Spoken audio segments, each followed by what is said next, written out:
कहानी की शुरुआत होती है एक ऐसे पल से जहां लंबी और खूनी जंग के बाद हीरोज को पहली बार सुकून की सांस लेने का मौका मिलता है। हजारों मॉन्स्टर्स को हराने के बाद सबको लगता है कि अंधेरे का दौर अब खत्म हो चुका है। एरिक, जिसे पूरी दुनिया एक महान हीरो के रूप में जानती है, यकीन के साथ कहता है कि इतनी बुरी हार के बाद डीमंस शायद बहुत सालों तक दोबारा हमला करने की हिम्मत नहीं करेंगे। अब वक्त आ गया है घर लौटने का। लेकिन लक की दुनिया ही अलग थी। हर जीत उसके लिए एक नई एक्साइटमेंट लेकर आती थी। वो इतना एनर्जेटिक था कि एक जगह शांत खड़ा रहना भी उसके बस की बात नहीं थी। जब उसके दोस्त पूछते हैं कि वो इतना खुश क्यों है, लक हैरानी से कहता है कि उसने उनकी बात सुनी ही नहीं। उसका ध्यान तो सिर्फ बैटल में था। ये सुनकर दोनों हंस भी पड़ते हैं और मजाक में बोलते हैं कि इसी आदत की वजह से उसकी कभी गर्लफ्रेंड नहीं बनी। इसी बीच माहौल थोड़ा इमोशनल हो जाता है। एरिक धीरे से बताता है कि इस जंग की वजह से वो अपनी ही बेटी के जन्म के वक्त उसके पास नहीं था। दूसरा साथी मजाक मजाक में पूछ लेता है कि शायद अब उसकी बेटी अपने पापा को पहचान भी पाएगी या नहीं। तब एरिक एक बात कहता है जो सब कुछ बदल देती है।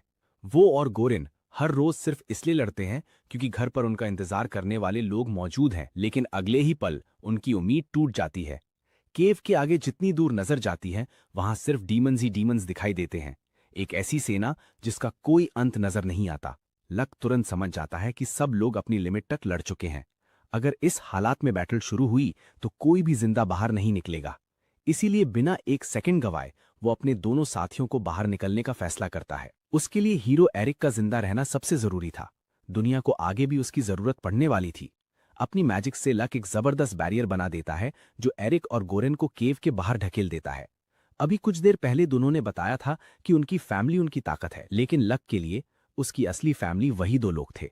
बैरियर बंद होने से पहले वो सिर्फ एक बात कहता है, तुम दोनों बस जिंदा घर पहुंच जाना, मैं बाद में मिलता हूं। लेकिन अंदर ही अंदर लक जानता था कि शायद ये उनकी आखिरी मुलाकात हो। एरिक और गोरेन पूरी ताकत से बैरियर तोड़ने की कोशिश करते हैं, लेकिन कुछ भी काम नहीं आता। आखिर में वो सिर्फ लक से एक ही गुजारिश कर पाते हैं, किसी भी तरह जिंदा रहना। उसके बाद शुरू होती है एक ऐसी जंग जिसका कोई अंत ही नहीं था। दिन गुजरते गए, फिर हफ्ते और धीरे धीरे महीने। लक का शरीर टूट चुका था, लेकिन डीमंस रुकने का नाम ही नहीं ले रहे थे। तभी अचानक एक डीमन जनरल बैटलफील्ड में उतरता है और लक की लाइफ एनर्जी को एब्जॉर्ब करना शुरू कर देता है। एक पल के लिए लक को लगता है कि उसकी सारी माना खत्म हो चुकी है, लेकिन उसके पास एक ऐसी एबिलिटी थी जो उसे बाकी सबसे अलग बनाती थी। जो भी मैजिक उसके खिलाफ यूज होती वो उसे समझ सकता था, कॉपी कर सकता था और अपनी ताकत बना सकता था। बस इसी एक पावर की वजह से लक उल्टा डीमन जनरल की एनर्जी ही एब्जॉर्ब कर लेता है। उसका शरीर फिर से ताकत से भर जाता है। फिर वो उसी डीमन जनरल की तलवार उठाता है और सामने आने वाले हर मॉन्स्टर को बिना रुके खत्म करता चला जाता है। इतना लंबा वक्त गुजर गया कि लक खुद भूल गया कि वो वहां कब से लड़ रहा है। नींद जब भी उस पर हावी होने लगती, वो अपने ऊपर एक कंट्रोलिंग स्पेल कास्ट कर देता। उसका शरीर लड़ता रहता और उसका दिमाग बस कुछ पल के लिए आराम कर लेता। धीरे धीरे उसकी जिंदगी एक इंसान से ज्यादा एक मशीन की तरह बन गई। महीनों तक चलने वाली इस एंडलेस बैटल के बाद लक के मन में एक ही सवाल बचता है, क्या मैं अब भी जिंदा हूं? लेकिन उस सवाल का जवाब देने से पहले ही आसमान से भयानक आग की लहर उसकी तरफ दौड़ पड़ती है। वो मुश्किल से अटैक रोक पाता है और तब उसकी नजर उस दुश्मन पर पड़ती है जिसे वो सालों बाद देखने की उम्मीद कर रहा था। डीमन लॉर्ड वापस आ चुका था और इस बार पहले से कहीं ज्यादा पावरफुल। लक बिना देर किए अपना सबसे पावरफुल अटैक यूज करता है, लेकिन इस बार उसका मैजिक दुश्मन पर बिल्कुल भी असर नहीं करता। अगले ही पल एक भयानक वार सीधा उसके पेट पर पड़ता है। लक तुरंत समझ जाता है कि अगर उसने जल्दी रिकवरी नहीं की तो इस बैटल का अंजाम उसके लिए बहुत खतरनाक होगा। लेकिन हार मानना उसकी फितरत कभी नहीं थी। इसलिए वो अपनी बची हुई सारी ताकत को फायर मैजिक में बदलकर सीधा डीमन लॉर्ड पर छोड़ देता है और पहली बार वो शैतानी राजा एक घुटने पर झुकने पर मजबूर हो जाता है। मौका देखते ही लक अपनी स्ट्रैटेजी बदल देता है। एक हाथ से वो अटैक स्पेल एक्टिवेट करता है, जबकि दूसरे हाथ से एक और पावरफुल मैजिक तैयार करता रहता है। जैसे ही दोनों एबिलिटीज एक साथ काम करती हैं, पूरा बैटलफील्ड आग के समंदर में बदल जाता है। इसी के साथ लक अपनी स्पेशल पावर का इस्तेमाल करके डीमन लॉर्ड की बची हुई लाइफ एनर्जी भी अपने अंदर खींच लेता है। सालों जैसी महसूस होने वाली उस भयानक जंग का आखिरकार अंत हो जाता है। लक जीत तो जाता है, लेकिन जब वो केव से बाहर निकलता है उसे एहसास होता है कि दुनिया पहले जैसी बिल्कुल नहीं रही। उसे समझ ही नहीं आता कि वो किस जगह खड़ा है। रास्ता ढूंढते ढूंढते वो किंगडम की कैपिटल तक पहुंच जाता है। उसके पुराने और फटे हुए कपड़े देखकर गार्ड्स उसे नए कपड़े दे देते हैं, क्योंकि उसकी हालत किसी भटकते हुए मुसाफिर से भी ज्यादा खराब लग रही थी। सबसे पहले लक अपने पुराने दोस्त गोरिन से मिलने का फैसला करता है, लेकिन उसके घर पहुंचते ही वो हैरान रह जाता है। जहां कभी एक सादा सा घर हुआ करता था, वहां अब एक शानदार हवेली खड़ी थी। लक अंदर जाने की कोशिश करता है, लेकिन बटलर उसे रोककर पूछता है कि क्या उसके पास पहले से अपॉइंटमेंट है। ये सुनकर लक और भी ज्यादा कंफ्यूज हो जाता है। शहर में आगे बढ़ते हुए उसकी नजर एक बहुत बड़ी स्टैचू पर पड़ती है। क्यूरियोसिटी में वो पास खड़े एक आदमी से पूछ लेता है कि ये किसकी मूर्ति है। उस आदमी को लक एक आम भिखारी जैसा लगता है, इसलिए वो उससे एक पुरानी कहानी सुनाता है। कई साल पहले एक महान हीरो ने अकेले ही डीमंस की अनंत सेना को रोककर पूरे किंगडम को तबाही से बचाया था। उसी लेजेंड की याद में ये स्टैचू बनाई गई थी। लेकिन असली सरप्राइज तब मिलता है जब लक को पता चलता है कि वो लेजेंडरी हीरो कोई और नहीं बल्कि वो खुद है। ये सच जानकर उसके होश उड़ जाते हैं। उसे तब पता चलता है कि केव में गुजरा हुआ वक्त कुछ दिन या महीने नहीं, पूरे 10 साल थे। सब कुछ बदल चुका था, दुनिया आगे बढ़ चुकी थी, लेकिन लक वहीं का वहीं था। थोड़ी देर बाद वो एडवेंचरर्स गिल्ड पहुंचता है। अंदर घुसते ही एक आदमी उसे डराने की कोशिश करता है, लेकिन लक उसकी तरफ देखता नहीं। तभी भीड़ में से गॉर्डन भागते हुए आता है और बिना कुछ सोचे लक को जोर से गले लगा लेता है। दोनों के लिए ये पल किसी चमत्कार से कम नहीं था। खाना सामने आते ही लक उस पर टूट पड़ता है। हर निवाला उसके लिए किसी सपने जैसा था। 10 साल तक उसने असली खाना नहीं खाया था। वो सिर्फ एनिमीज की एनर्जी एब्जॉर्ब करके अपने शरीर को जिंदा रखता रहा। लेकिन पेट की भूख कभी खत्म नहीं हुई। जब गॉर्डन देखता है कि लक हद से ज्यादा तेजी से खा रहा है, तो वो तुरंत प्लेट हटा लेता है। वो समझाता है कि इतने लंबे वक्त के बाद सीधा नॉर्मल खाना उसके लिए नुकसान कर सकता है। इसलिए वो पहले उसके लिए हल्का राइस पॉरिश बनाता है, ताकि उसका शरीर धीरे धीरे नॉर्मल हो सके। खाना खाते हुए दोनों पुरानी बातें याद करने लगते हैं। गॉर्डन को अब भी यकीन नहीं होता कि कोई इंसान 10 साल तक उस नरक जैसी जगह में जिंदा रह सकता है। लक मुस्कुराते हुए बताता है कि डीमन लॉर्ड के खिलाफ आखिरी बैटल में उसकी एनर्जी एब्जॉर्ब करने वाली मैजिक ही उसकी सबसे बड़ी स्ट्रेंथ बनी। तभी दरवाजा खुलता है, एरिक अंदर आता है और लक को देखते ही उसकी आंखों से आंसू निकल पड़ते हैं। वो अपने पुराने दोस्त के लिए खास खाना लेकर आया था। इतने सालों बाद उसे जिंदा देखना उसके लिए किसी मिरेकल से कम नहीं था। लक माहौल हल्का करते हुए मजाक करता है कि उसे बुढ़े लोगों को बार बार रोते देखना बिल्कुल पसंद नहीं। सब हंस पड़ते हैं, लेकिन हंसी के बीच एक अजीब बात सबका ध्यान खींच लेती है। 10 साल बीत चुके थे, फिर भी लक के चेहरे पर वक्त का एक भी निशान नहीं था। उल्टा वो पहले से भी ज्यादा जवान लग रहा था। थोड़ी देर सोचने के बाद लक को याद आता है कि डीमन लॉर्ड को हराने के बाद उसने उसकी बेपनाह एनर्जी एब्जॉर्ब कर ली थी। शायद वही ताकत उसके शरीर को बूढ़ा होने से रोक रही थी। जब एरिक और गॉर्डन को पता चलता है कि लक ने डीमन लॉर्ड को अकेला ही खत्म किया था, तो दोनों एक पल के लिए बिल्कुल चुप हो जाते हैं। एरिक बताता है कि लक के गायब होने के बाद किंगडम ने पूरे 10 साल सिर्फ एक चीज की तैयारी की, डीमन लॉर्ड के दोबारा लौटने की। लेकिन असल में उस खतरे को तो लक कब का खत्म कर चुका था। इसी सैक्रिफाइस की वजह से एरिक मानता है कि लक किसी आम इनाम का नहीं, सबसे बड़े सम्मान का हकदार है। इसी बात के बीच लक को एक और हैरान कर देने वाली सच्चाई पता चलती है। एरिक अब इस किंगडम का राजा बन चुका था। पुराने किंग ने उसकी बहादुरी और लीडरशिप देखकर उससे अपना उत्तराधिकारी बना दिया था। दूसरी तरफ गॉर्डन एडवेंचरर्स गिल्ड का ग्रैंड मास्टर बन चुका था, और लक, जिसे दुनिया मरा हुआ समझ बैठी थी, उसके नाम पर किंगडम ने सबसे ऊंचे नोबल टाइटल्स रखे। उसे सुप्रीम आर्चमेज, आर्च ड्यूक और देश के महान रक्षक के रूप में सम्मान दिया गया। उसकी याद में एक विशाल स्टैच्यू भी बनाई गई। लक हैरानी से पूछता है कि इतना बड़ा फैसला लेने पर किसी नोबल ने विरोध नहीं किया। एरिक हल्का सा मुस्कुराकर जवाब देता है, कोई विरोध करता भी कैसे। सबको लगता था कि जिस हीरो ने अपनी जान देकर पूरे देश को बचा लिया, वो कब का इस दुनिया से जा चुका है। ये सब जानने के बाद लक के मन में एक नया सवाल उठता है। अगर वो सबके सामने ये सच बता दे कि वो अब भी जिंदा है, तो क्या होगा। एरिक और गॉर्डन बिना सोचे तुरंत जवाब देते हैं, इससे पूरे किंगडम में बहुत बड़ी उलझन खड़ी हो सकती है।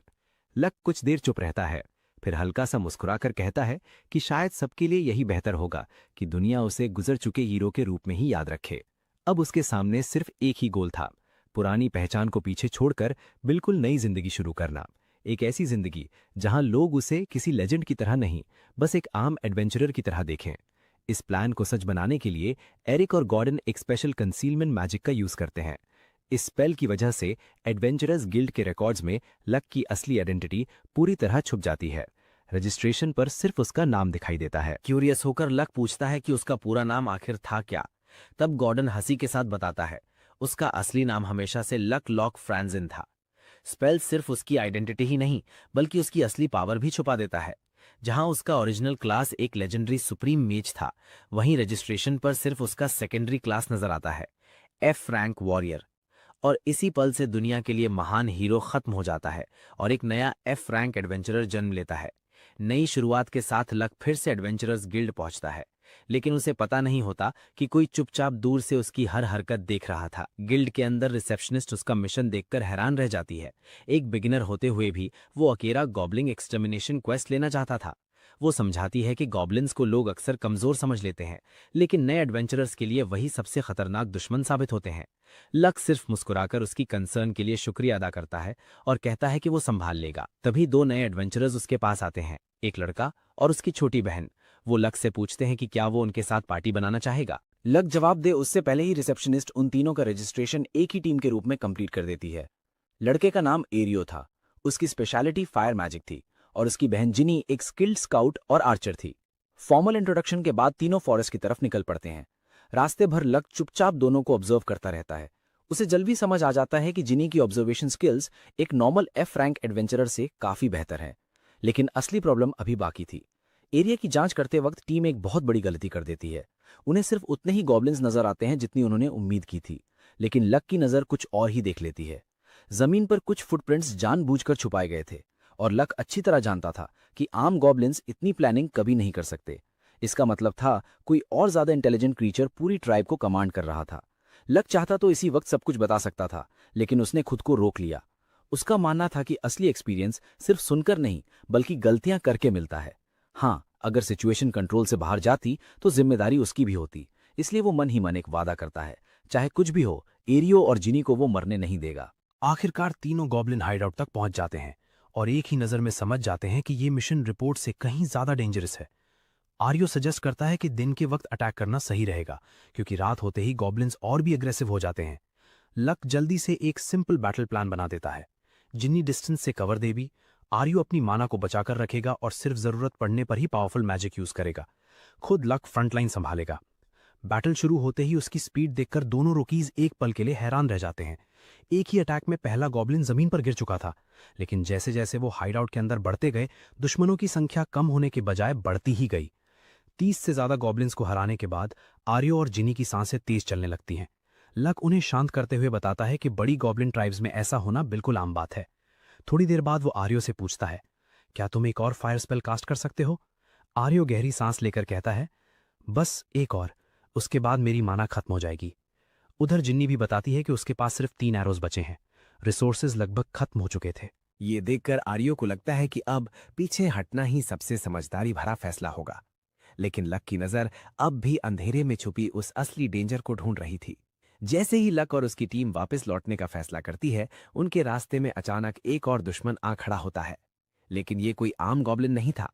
उसकी आंखों में प्लानिंग थी, उसकी मूवमेंट्स में स्ट्रैटेजी थी और उसका हर एक्शन ये बता रहा था कि कोई और उसे कंट्रोल कर रहा है। लक तुरंत समझ जाता है कि इस पूरी गॉब्लिन ट्राइब के पीछे किसी और ज्यादा खतरनाक दिमाग का हाथ है। टीम कुछ समझ पाती उससे पहले ही एक तेज आवाज जंगल में गूंज उठती है। एक अनजान लड़की बैटलफील्ड में उतरती है और बिना किसी डर के उस मॉन्स्टर को रास्ता छोड़ने का हुक्म देती है। यहीं पर इस एडवेंचर का पहला बड़ा चैप्टर खत्म हो जाता है। लेकिन असली कहानी अब शुरू होने वाली थी। बैटल दोबारा शुरू होते ही वो लड़की अपना अटैक लॉन्च करती है। उसका वार सीधा मॉन्स्टर को लगता है, लेकिन डैमेज देखकर उसे तुरंत समझ आ जाता है कि सिर्फ इतनी ताकत से जीत मुमकिन नहीं। उसकी नजर तब लक और उसके साथियों पर पड़ती है। वो देख लेती है कि तीनों अभी भी भाग सकते हैं, इसीलिए वो चाहती है कि कम से कम उनकी जान बच जाए। लक भी सिचुएशन को समझकर बिना देर किए आर्यो और जिन्नी को तुरंत वहां से निकलने का ऑर्डर देता है। आर्यो एक पल में समझ जाता है कि अगर वो रुक गया तो मदद करने के बजाय सिर्फ बोझ बनेगा। दोनों रुकीज तुरंत पीछे हट जाते हैं। फाइट में कूदने से पहले लक उस अनजान लड़की से एक सिंपल सवाल पूछता है, क्या तुम मेरी हेल्प लोगी? लेकिन उसका जवाब बिल्कुल ठंडा था। उसे किसी की मदद की जरूरत नहीं थी। लक उसकी मर्जी की इज्जत करता है और उसे अपनी तरह लड़ने देता है। हाँ, जाने से पहले वो सिर्फ एक वार्निंग जरूर देता है, अगर इसी तरह लड़ती रही तो जीतना मुश्किल होगा। लड़की को ये बात अपनी बेइज्जती लगती है। उसे लगता है लक उसकी स्ट्रेंथ पर शक कर रहा है, लेकिन लक शांत आवाज में कहता है, मैंने तुम्हारी नहीं, तुम्हारी तलवार की बात की थी। और जैसे ही ये बात खत्म होती है, अगला ही अटैक उसकी स्वॉर्ड को टुकड़ों में तोड़ देता है। अब भी वो हार नहीं मानती। दूसरी तलवार उठाकर फिर से मॉन्स्टर पर टूट पड़ती है, लेकिन इस बार भी एक ही बार उसे दूर जाकर गिरा देता है। अब लक को समझ आ जाता है कि और इंतजार करना खतरनाक होगा, इसलिए वो खुद बैटलफील्ड में उतरता है। सिर्फ एक प्रिसाइज अटैक और कुछ ही पलों में वो डेंजरस पीस जमीन पर गिरा पड़ा होता है। ये देखकर वो लड़की बिल्कुल सन्न रह जाती है। उसके लिए ये मानना मुश्किल था कि जिस मॉन्स्टर ने उसे इतनी आसानी से हरा गया, उसे किसी ने सिर्फ एक स्ट्राइक में खत्म कर दिया। अपनी गलती का एहसास होते ही वो लक से माफी मांगती है, फिर अपनी पहचान बताती है।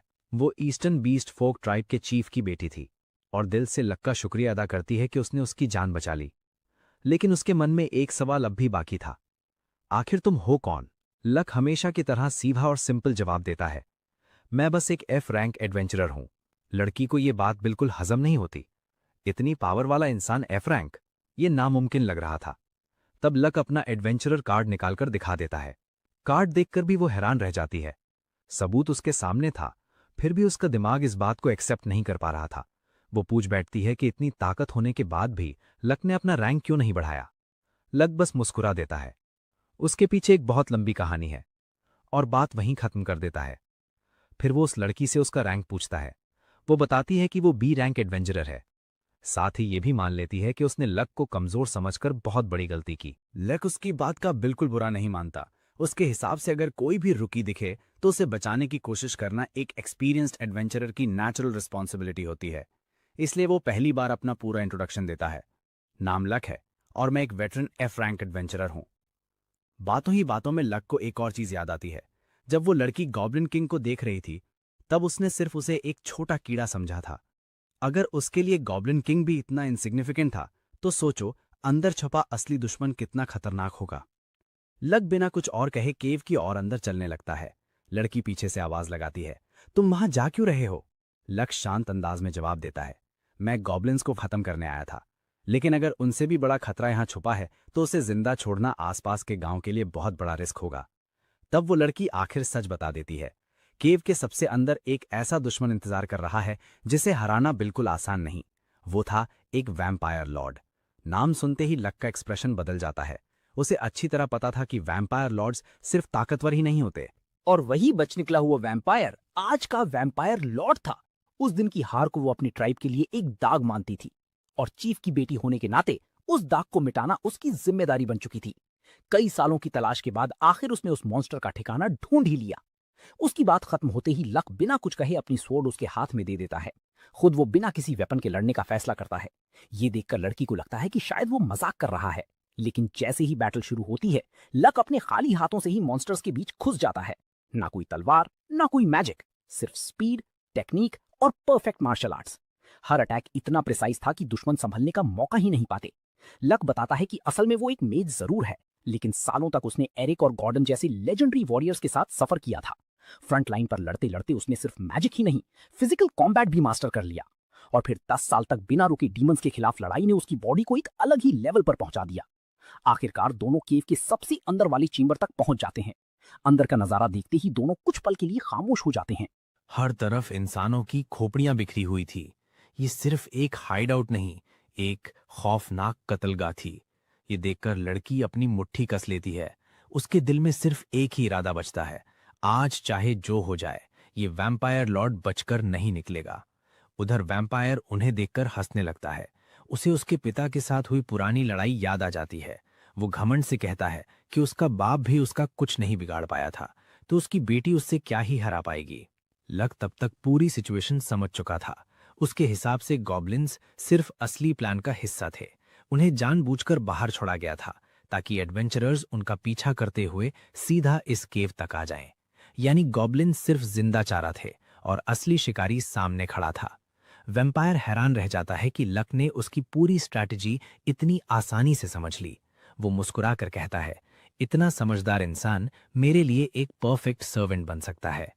अगला ही पल वैम्पायर अपनी सबसे dangerous mind control ability activate कर देता है, लेकिन लक बिना रिएक्शन दिए आराम से उसकी तरफ चलने लगता है। वैम्पायर को लगता है कि उसका चार्म काम कर गया, पर अगले ही सेकंड लक का सीधा पंच उसके चेहरे पर पड़ता है। वैम्पायर का कॉन्फिडेंस एक पल में टूट जाता है। लक शांत आवाज में बताता है कि उसके ऊपर मेंटल अटैक्स और नेगेटिव एबिलिटीज का असर लगभग ना के बराबर होता है। वैम्पायर को यकीन ही नहीं होता। उसके हिसाब से कोई भी इंसान एक असली वैम्पायर की चार्म एबिलिटी से बच ही नहीं सकता। लक तब हल्का सा मुस्कुराता है और एक बात बोलता है जो सीधा वैम्पायर के घमंड पर वार करती है। अब समझ आया, तुम असली वैम्पायर लॉर्ड हो ही नहीं, बस एक ऑर्डिनरी वैम्पायर हो जिसने खुद को लॉर्ड कहना शुरू कर दिया। ये सुनकर वैम्पायर का गुस्सा फूट पड़ता है। वो पूरी ताकत के साथ लक पर हमला करता है, लेकिन लक उसकी स्पीड से भी एक कदम आगे था। एक जबरदस्त किक उस मॉन्स्टर को दूर दीवार तक उड़ा देती है। फिर भी वैम्पायर दोबारा खड़ा हो जाता है। इस बार लक बिना वक्त गवाए अपनी हाईएस्ट एक्सेलरेशन टेक्निक एक्टिवेट करता है। एक ही ओपनिंग का फायदा उठाकर वो अपनी स्पेशल ड्रेनिंग एबिलिटी यूज करता है। धीरे धीरे वैम्पायर की ताकत उसके शरीर से निकलने लगती है। जितनी देर बैटल चलती है उतनी ही तेजी से उसकी लाइफ फोर्स कम होती जाती है। अपनी हार को सामने देखकर वैम्पायर घबरा उठता है। आखिरी बार वो पूछता है, तुम आखिर हो कौन?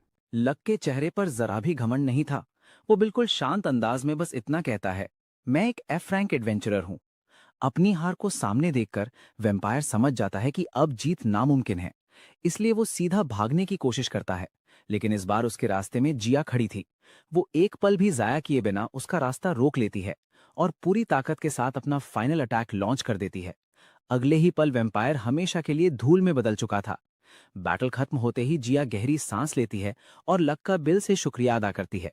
उसकी नजर फिर उस तलवार पर जाती है जो लक ने उसे दी थी। वो कहती है कि जैसे ही उसने उस वेपन को हाथ में लिया, उसे उसके अंदर से एक अजीब और जबरदस्त पावर महसूस हुई। जब वो वैम्पायर की बची हुई राख को देख रही होती है, तब उसे उसके अंदर छुपा हुआ एक अनोखा मेडालियन मिलता है। जिया बताती है कि ये कोई आम चीज नहीं है। ऐसे कर्स्ड मेडालियन सिर्फ कुछ खास वैम्पायर्स के पास होते हैं। हर बार जब वो किसी की जान लेते हैं या उसका खून पीते हैं, इस मेडालियन के अंदर एक अंधेरी एनर्जी जमा होती रहती है। ये बात सुनकर लक सोच में पड़ जाता है। उसे याद आता है कि उसके जमाने में ऐसी चीज कभी मौजूद ही नहीं थी। तभी खत्म होने से पहले वैम्पायर अपनी आखिरी बात छोड़ जाता है। वो कहता है कि इस मेडालियन में जमा हुई ताकत बहुत जल्द एक डिमेंशनल रिफ्ट का दरवाजा खोल देगी, और जिस दिन वो पोर्टल खुल गया, उस दिन से इस दुनिया की शांति हमेशा के लिए खत्म हो जाएगी। बेइंतहा डीमंस उस रास्ते से इस दुनिया में आ जाएंगे और उनके साथ उनके अंधेरे देवता भी। ये बात सुनते ही लक का चेहरा एकदम सीरियस हो जाता है। उसके दिमाग में तुरंत वो 10 साल ताज़ा हो जाते हैं जो उसने उसी दूसरी डिमेंशन में गुजारे थे। वो अच्छी तरह जानता था कि इस दुनिया से उस जगह का पोर्टल खोलना लगभग नामुमकिन है। उसे याद आता है 10 साल पहले डीमन लॉर्ड को रोकने के लिए वो, एरिक और गॉर्डन उसी डिमेंशनल रिफ्ट के अंदर घुस गए थे। पोर्टल बंद होने से पहले वही उनका आखिरी मौका था। इसी वजह से वो कभी वापस लौटकर किंगडम की मदद नहीं कर पाए। लक बिना देर किए कर्स मेडालियन को 2 टुकड़ों में तोड़ देता है। उसके बाद वो उसके अंदर जमा सारी डार्क एनर्जी को एब्जॉर्ब करना शुरू कर देता है। उसे तुरंत एहसास हो जाता है कि ये वही एनर्जी है जो कभी डीमन लॉर्ड से जुड़ी हुई थी। एनर्जी खत्म करते हुए लक अपने मन में एक बात सोचता है, चाहे पोर्टल कभी खुल भी गया, कोई डीमन इस तरफ आ ही नहीं पाएगा। और उसके पास इस बात की एक बहुत बड़ी वजह थी। 10 सालों तक उसने उस डायमेंशन में मौजूद हर एक डीमन का सामना किया था और आखिर में किसी को भी जिंदा नहीं छोड़ा। मरने से पहले वैम्पायर की नजर अचानक लक की स्वॉर्ड पर पड़ती है। उसकी आंखें हैरानी से फैल जाती हैं। अब उसे सब समझ आ चुका था। उसके सामने कोई आम एडवेंचरर नहीं, बल्कि वही लेजेंडरी ग्रेट सेज खड़ा था। लेकिन वो अपनी बात पूरी करता उससे पहले ही लक उसकी कहानी हमेशा के लिए खत्म कर देता है। हालांकि जिया उसकी बात का एक हिस्सा सुन लेती है और धीरे धीरे उसके सामने भी सच आ जाता है। केव से बाहर निकलने के बाद वो सीधा लक से पूछती है, क्या तुम वही लेजेंडरी सेज लक हो? लक कुछ पल चुप रहता है, फिर सिर्फ इतना कहता है, फिलहाल ये राज ही रहने दो। जिया के चेहरे पर खुशी साफ नजर आती है। वो वादा करती है कि ये सच उसके साथ ही हमेशा के लिए रहेगा। दोनों किंगडम लौट आते हैं। एडवेंचरर्स गिल्ड में लक मिशन के दौरान इकट्ठा किए गए सारे मैजिक स्टोन्स जमा करा देता है। इतनी बड़ी क्वांटिटी देखकर रिसेप्शनिस्ट भी हैरान रह जाती है। वो पूछती है कि एक बिगिनर टीम इतने सारे मॉन्स्टर्स को कैसे हरा सकती है। लक और उसके साथी बस इतना कहते हैं कि उन्हें मिशन के दौरान अनएक्सपेक्टेड सपोर्ट मिल गया था। रिसेप्शनिस्ट उनसे माफी मांगती है। उसके हिसाब से यह मिशन बिगिनर्स के लिए बिल्कुल भी सूटेबल नहीं था। गिल्ड से बाहर निकलते ही लक एक अजीब मंजर देखता है। कई एडवेंचरर्स सेंट लक की मूर्ति के सामने दुआ कर रहे थे। उनका मानना था कि उस लेजेंडरी हीरो की ब्लेसिंग्स की वजह से ही दुनिया इतने सालों से महफूज थी। ये सब सुनकर जिया मुस्कुराए बिना नहीं रह पाती, क्योंकि अब वो जानती थी जिस हीरो के लिए लोग दुआ कर रहे हैं वो उनके साथ ही चल रहा है। रास्ते में जिया एक बार फिर लक का शुक्रिया अदा करती है। उसकी मदद की वजह से वो अपने ट्राइब का सम्मान दोबारा हासिल कर पाई। लक फिर उससे वैम्पायर्स के बारे में एक जरूरी सवाल पूछता है। वो चाहता था कि ट्राइब ने इन क्रीचर्स के बारे में जितनी भी इंफॉर्मेशन इकट्ठी की है सब उसके साथ शेयर की जाए। 10 साल तक जिस दुनिया को बचाने के लिए उसने सब कुछ दांव पर लगा दिया, उसे वो किसी भी नई साजिश का शिकार नहीं होने देगा।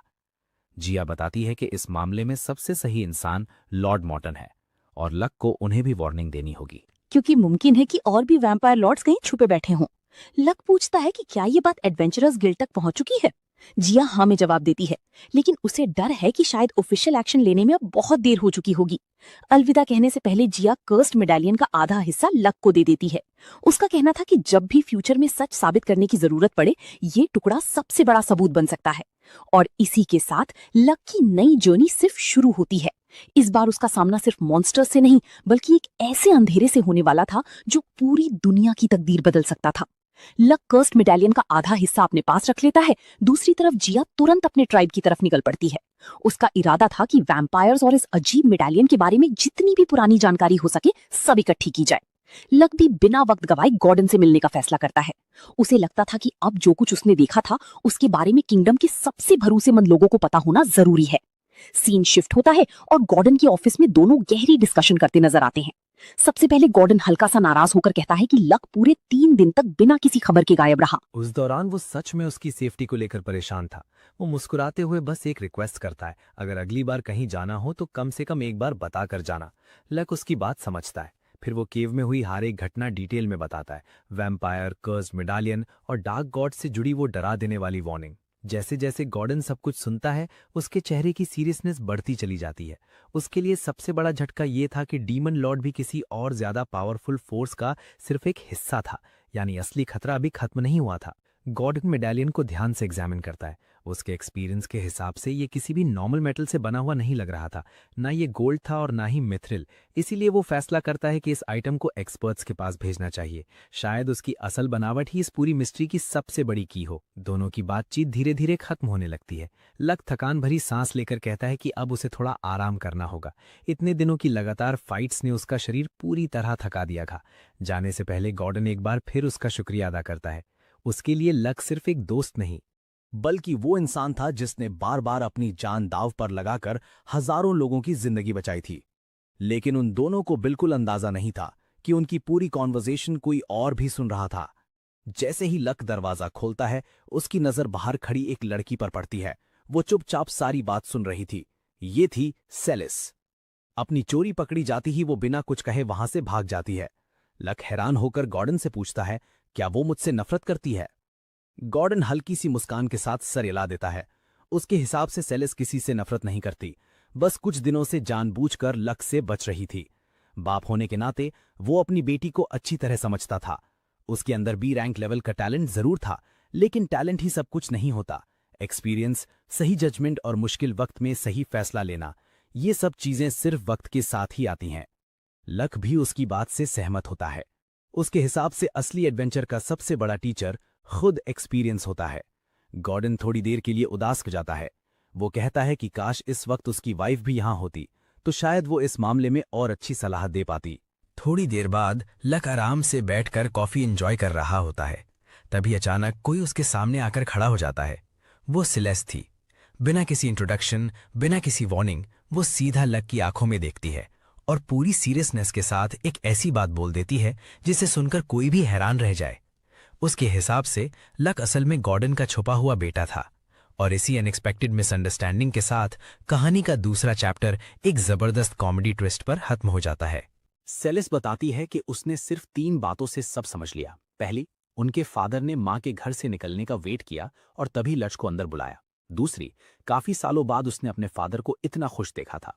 और तीसरी, जब लच 3 दिन तक गायब रहा तो उनकी टेंशन बिल्कुल असली लग रही थी। ये सब सुनने के बाद लच हंसकर कहता है कि अगर उसकी थ्योरी सही होती तो गुइरिन की फैमिली कब की टूट चुकी होती। फिर वो सच बताता है कि गुइरिन बस अपने उस पुराने दोस्त की फिक्र कर रहा था जो 10 साल बाद वापस मिला था। साथ ही वो ये भी रिवील करता है कि वो एक एडवेंचरर है और गुइरिन का दोस्त भी, और उसकी असली एज उसके दिखने से काफी ज्यादा है। सेलिस तुरंत अंदाजा लगा लेती है कि शायद वो उनके फादर का इलेजिटिमेट बेटा है, लेकिन लच फौरन उसकी गलतफहमी दूर कर देता है। साबित करने के लिए वो अपना एडवेंचरर कार्ड दिखा देता है। कार्ड देखते ही सेलिस नोटिस करती है कि उस पर मॉर्टन सरनेम कहीं भी नहीं लिखा। उसके हिसाब से इसका मतलब ये था कि उनके फादर ने कभी ऑफिशियली लच को अपना बेटा माना ही नहीं। पूरी सच्चाई समझते ही सेलिस को अपनी बातों का बहुत अफसोस होता है। वो कहती है कि इस सब में लाश की कोई गलती नहीं, सारी जिम्मेदारी सिर्फ उनके फादर की है। फिर वो खुद वादा करती है कि चाहे जो हो वो उनके फादर से लैच को ऑफिशियली अपना बेटा मनवा कर ही रहेगी। लैच शर्मिंदा होकर उसे रोकने की कोशिश करता है, लेकिन सेलिस बिल्कुल भी पीछे हटने को तैयार नहीं होती। वो तो ये तक बोल देती है कि जब उनकी माँ को सच पता चलेगा तो उनके फादर की अच्छी खबर लेगी और शायद इसी से उन्हें अपनी गलती का एहसास भी हो जाएगा। इतनी बड़ी सच्चाई एक साथ जानने के बाद सेलिस कुछ देर चुप हो जाती है और अपने दिमाग में चल रहे सारे सवालों को समेटने की कोशिश करती है। थोड़ी देर बाद लैच उससे पूछता है कि क्या वो एक बहुत बड़ा राज हमेशा के लिए छुपा सकती है। सेलिस पूरे कॉन्फिडेंस के साथ हाँ बोलती है और कहती है कि एक बड़ी बहन कभी अपने छोटे भाई का भरोसा नहीं तोड़ेगी। उसकी बात पर यकीन करके लैच अपनी असली पहचान बता देता है। जैसे ही सेलिस उसका एडवेंचरर कार्ड ध्यान से देखती है, उसके होश उड़ जाते हैं। उसे पता चलता है कि लक असल में लक लॉक फ्रैंसन है, वही लेजेंडरी एस रैंक एडवेंचरर जिसे great sage, supreme archmage, duke Lock Franson और दुनिया बचाने वाले हीरो के नाम से जाना जाता है। वो तो बस कुछ ही दिन पहले डायमेंशनल रिफ्ट से लौट कर आया था। सेलिस को यकीन ही नहीं होता कि इतना मशहूर हीरो उसका छोटा भाई निकला। जब वो उसका चेहरा ध्यान से देखती है तो उसे हीरो की बनी हुई मूर्ति भी उनके फादर से मिलती जुलती नजर आती है। धीरे धीरे सारे टुकड़े जुड़ने लगते हैं, लेकिन इतनी बड़ी सच्चाई को एक्सेप्ट करना उसके लिए अभी भी बहुत मुश्किल था। इस बीच सेलिस अपनी पुरानी आदत के मुताबिक बार बार नए नए अंदाजे लगाती रहती है, लेकिन आखिर में उसे समझ आ ही जाता है कि लक की असली पहचान दुनिया से छुपी रहनी चाहिए। वो उससे माफी मांगती है और वादा करती है कि ये राज कभी किसी के सामने नहीं आएगा। लक मुस्कुराते हुए कहता है कि सेलिस को बिना पूरी बात जाने कंक्लूजन्स पर पहुंचने की बुरी आदत है। सेलिस भी हंसकर मान लेती है कि लोग हमेशा उससे यही कहते हैं। फिर लक बोलता है कि अब उसे समझ आ गया है कि उनके फादर सेलिस को एडवेंचरर क्यों नहीं बनने देना चाहते थे, लेकिन उसके हिसाब से इंसान की असली ताकत उसके अपने इरादों और यकीन से ही दिखाई देती है। बाद में लाच सेलिस को अपने साथ गिल्ड चलने का इनवाइट देता है। मिशन बोर्ड देखते वक्त उन्हें सर्बरस, हाइड्रा, काइमेरा, साइक्लॉप्स और जायंट ड्रैगन्स जैसे खतरनाक मॉन्स्टर्स की साइटिंग्स की रिपोर्ट्स मिलती हैं। हैरानी की बात यह थी कि इतने डेंजरस मॉन्स्टर्स दिखने के बाद भी किसी को कोई नुकसान नहीं हुआ था। इसी वजह से लाच को ये मिशन काफी अजीब लगता है, क्योंकि ऐसे मॉन्स्टर्स से जुड़ा केस कभी भी इतनी लो रैंक मिशन कैटेगरी में नहीं आना चाहिए था।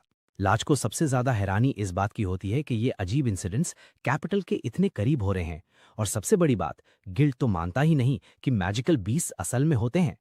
थोड़ी देर सोचने के बाद वो एक कंक्लूजन पर पहुंचता है। अगर ऐसे मॉन्स्टर्स दिख रहे हैं जो दुनिया के हिसाब से एग्जिस्ट ही नहीं करते और फिर भी किसी को नुकसान नहीं पहुंचा रहे, तो इसका मतलब सिर्फ एक ही हो सकता है, ये सब किसी बहुत ही पावरफुल इल्यूजन मैजिक का काम है। सेलिस भी तुरंत उसकी बात से सहमत हो जाती है। तभी अचानक उनके सामने एक बड़ा ड्रैगन आ खड़ा होता है। सेलिस घबराकर पूछती है कि क्या ये भी सिर्फ एक इल्यूजन है।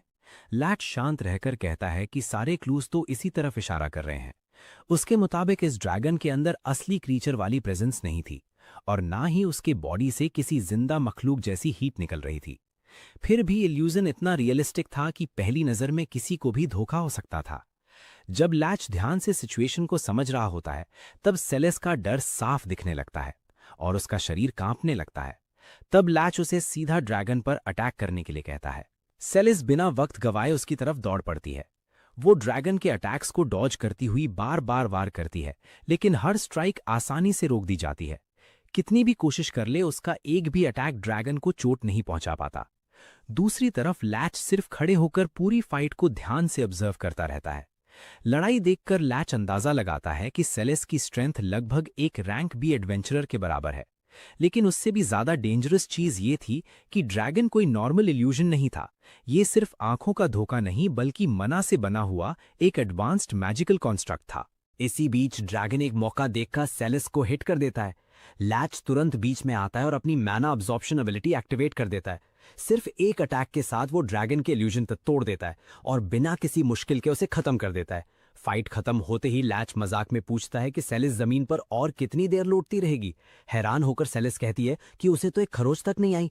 तब लैच समझाता है कि ये आम इल्यूजन नहीं था, बल्कि मैजिक से बनी हुई एक टेम्पररी रियलिटी थी। इसीलिए सीधा उससे लड़ना बेकार था और आखिर में हार ही मिलती। सेलेस थोड़ी नाराज होकर कहती है कि अगर ये बात पहले बता देते तो वो बिना सोचे समझे अटैक ही ना करती। फिर वो पूछती है कि ऐसी सिचुएशन में करना क्या चाहिए था।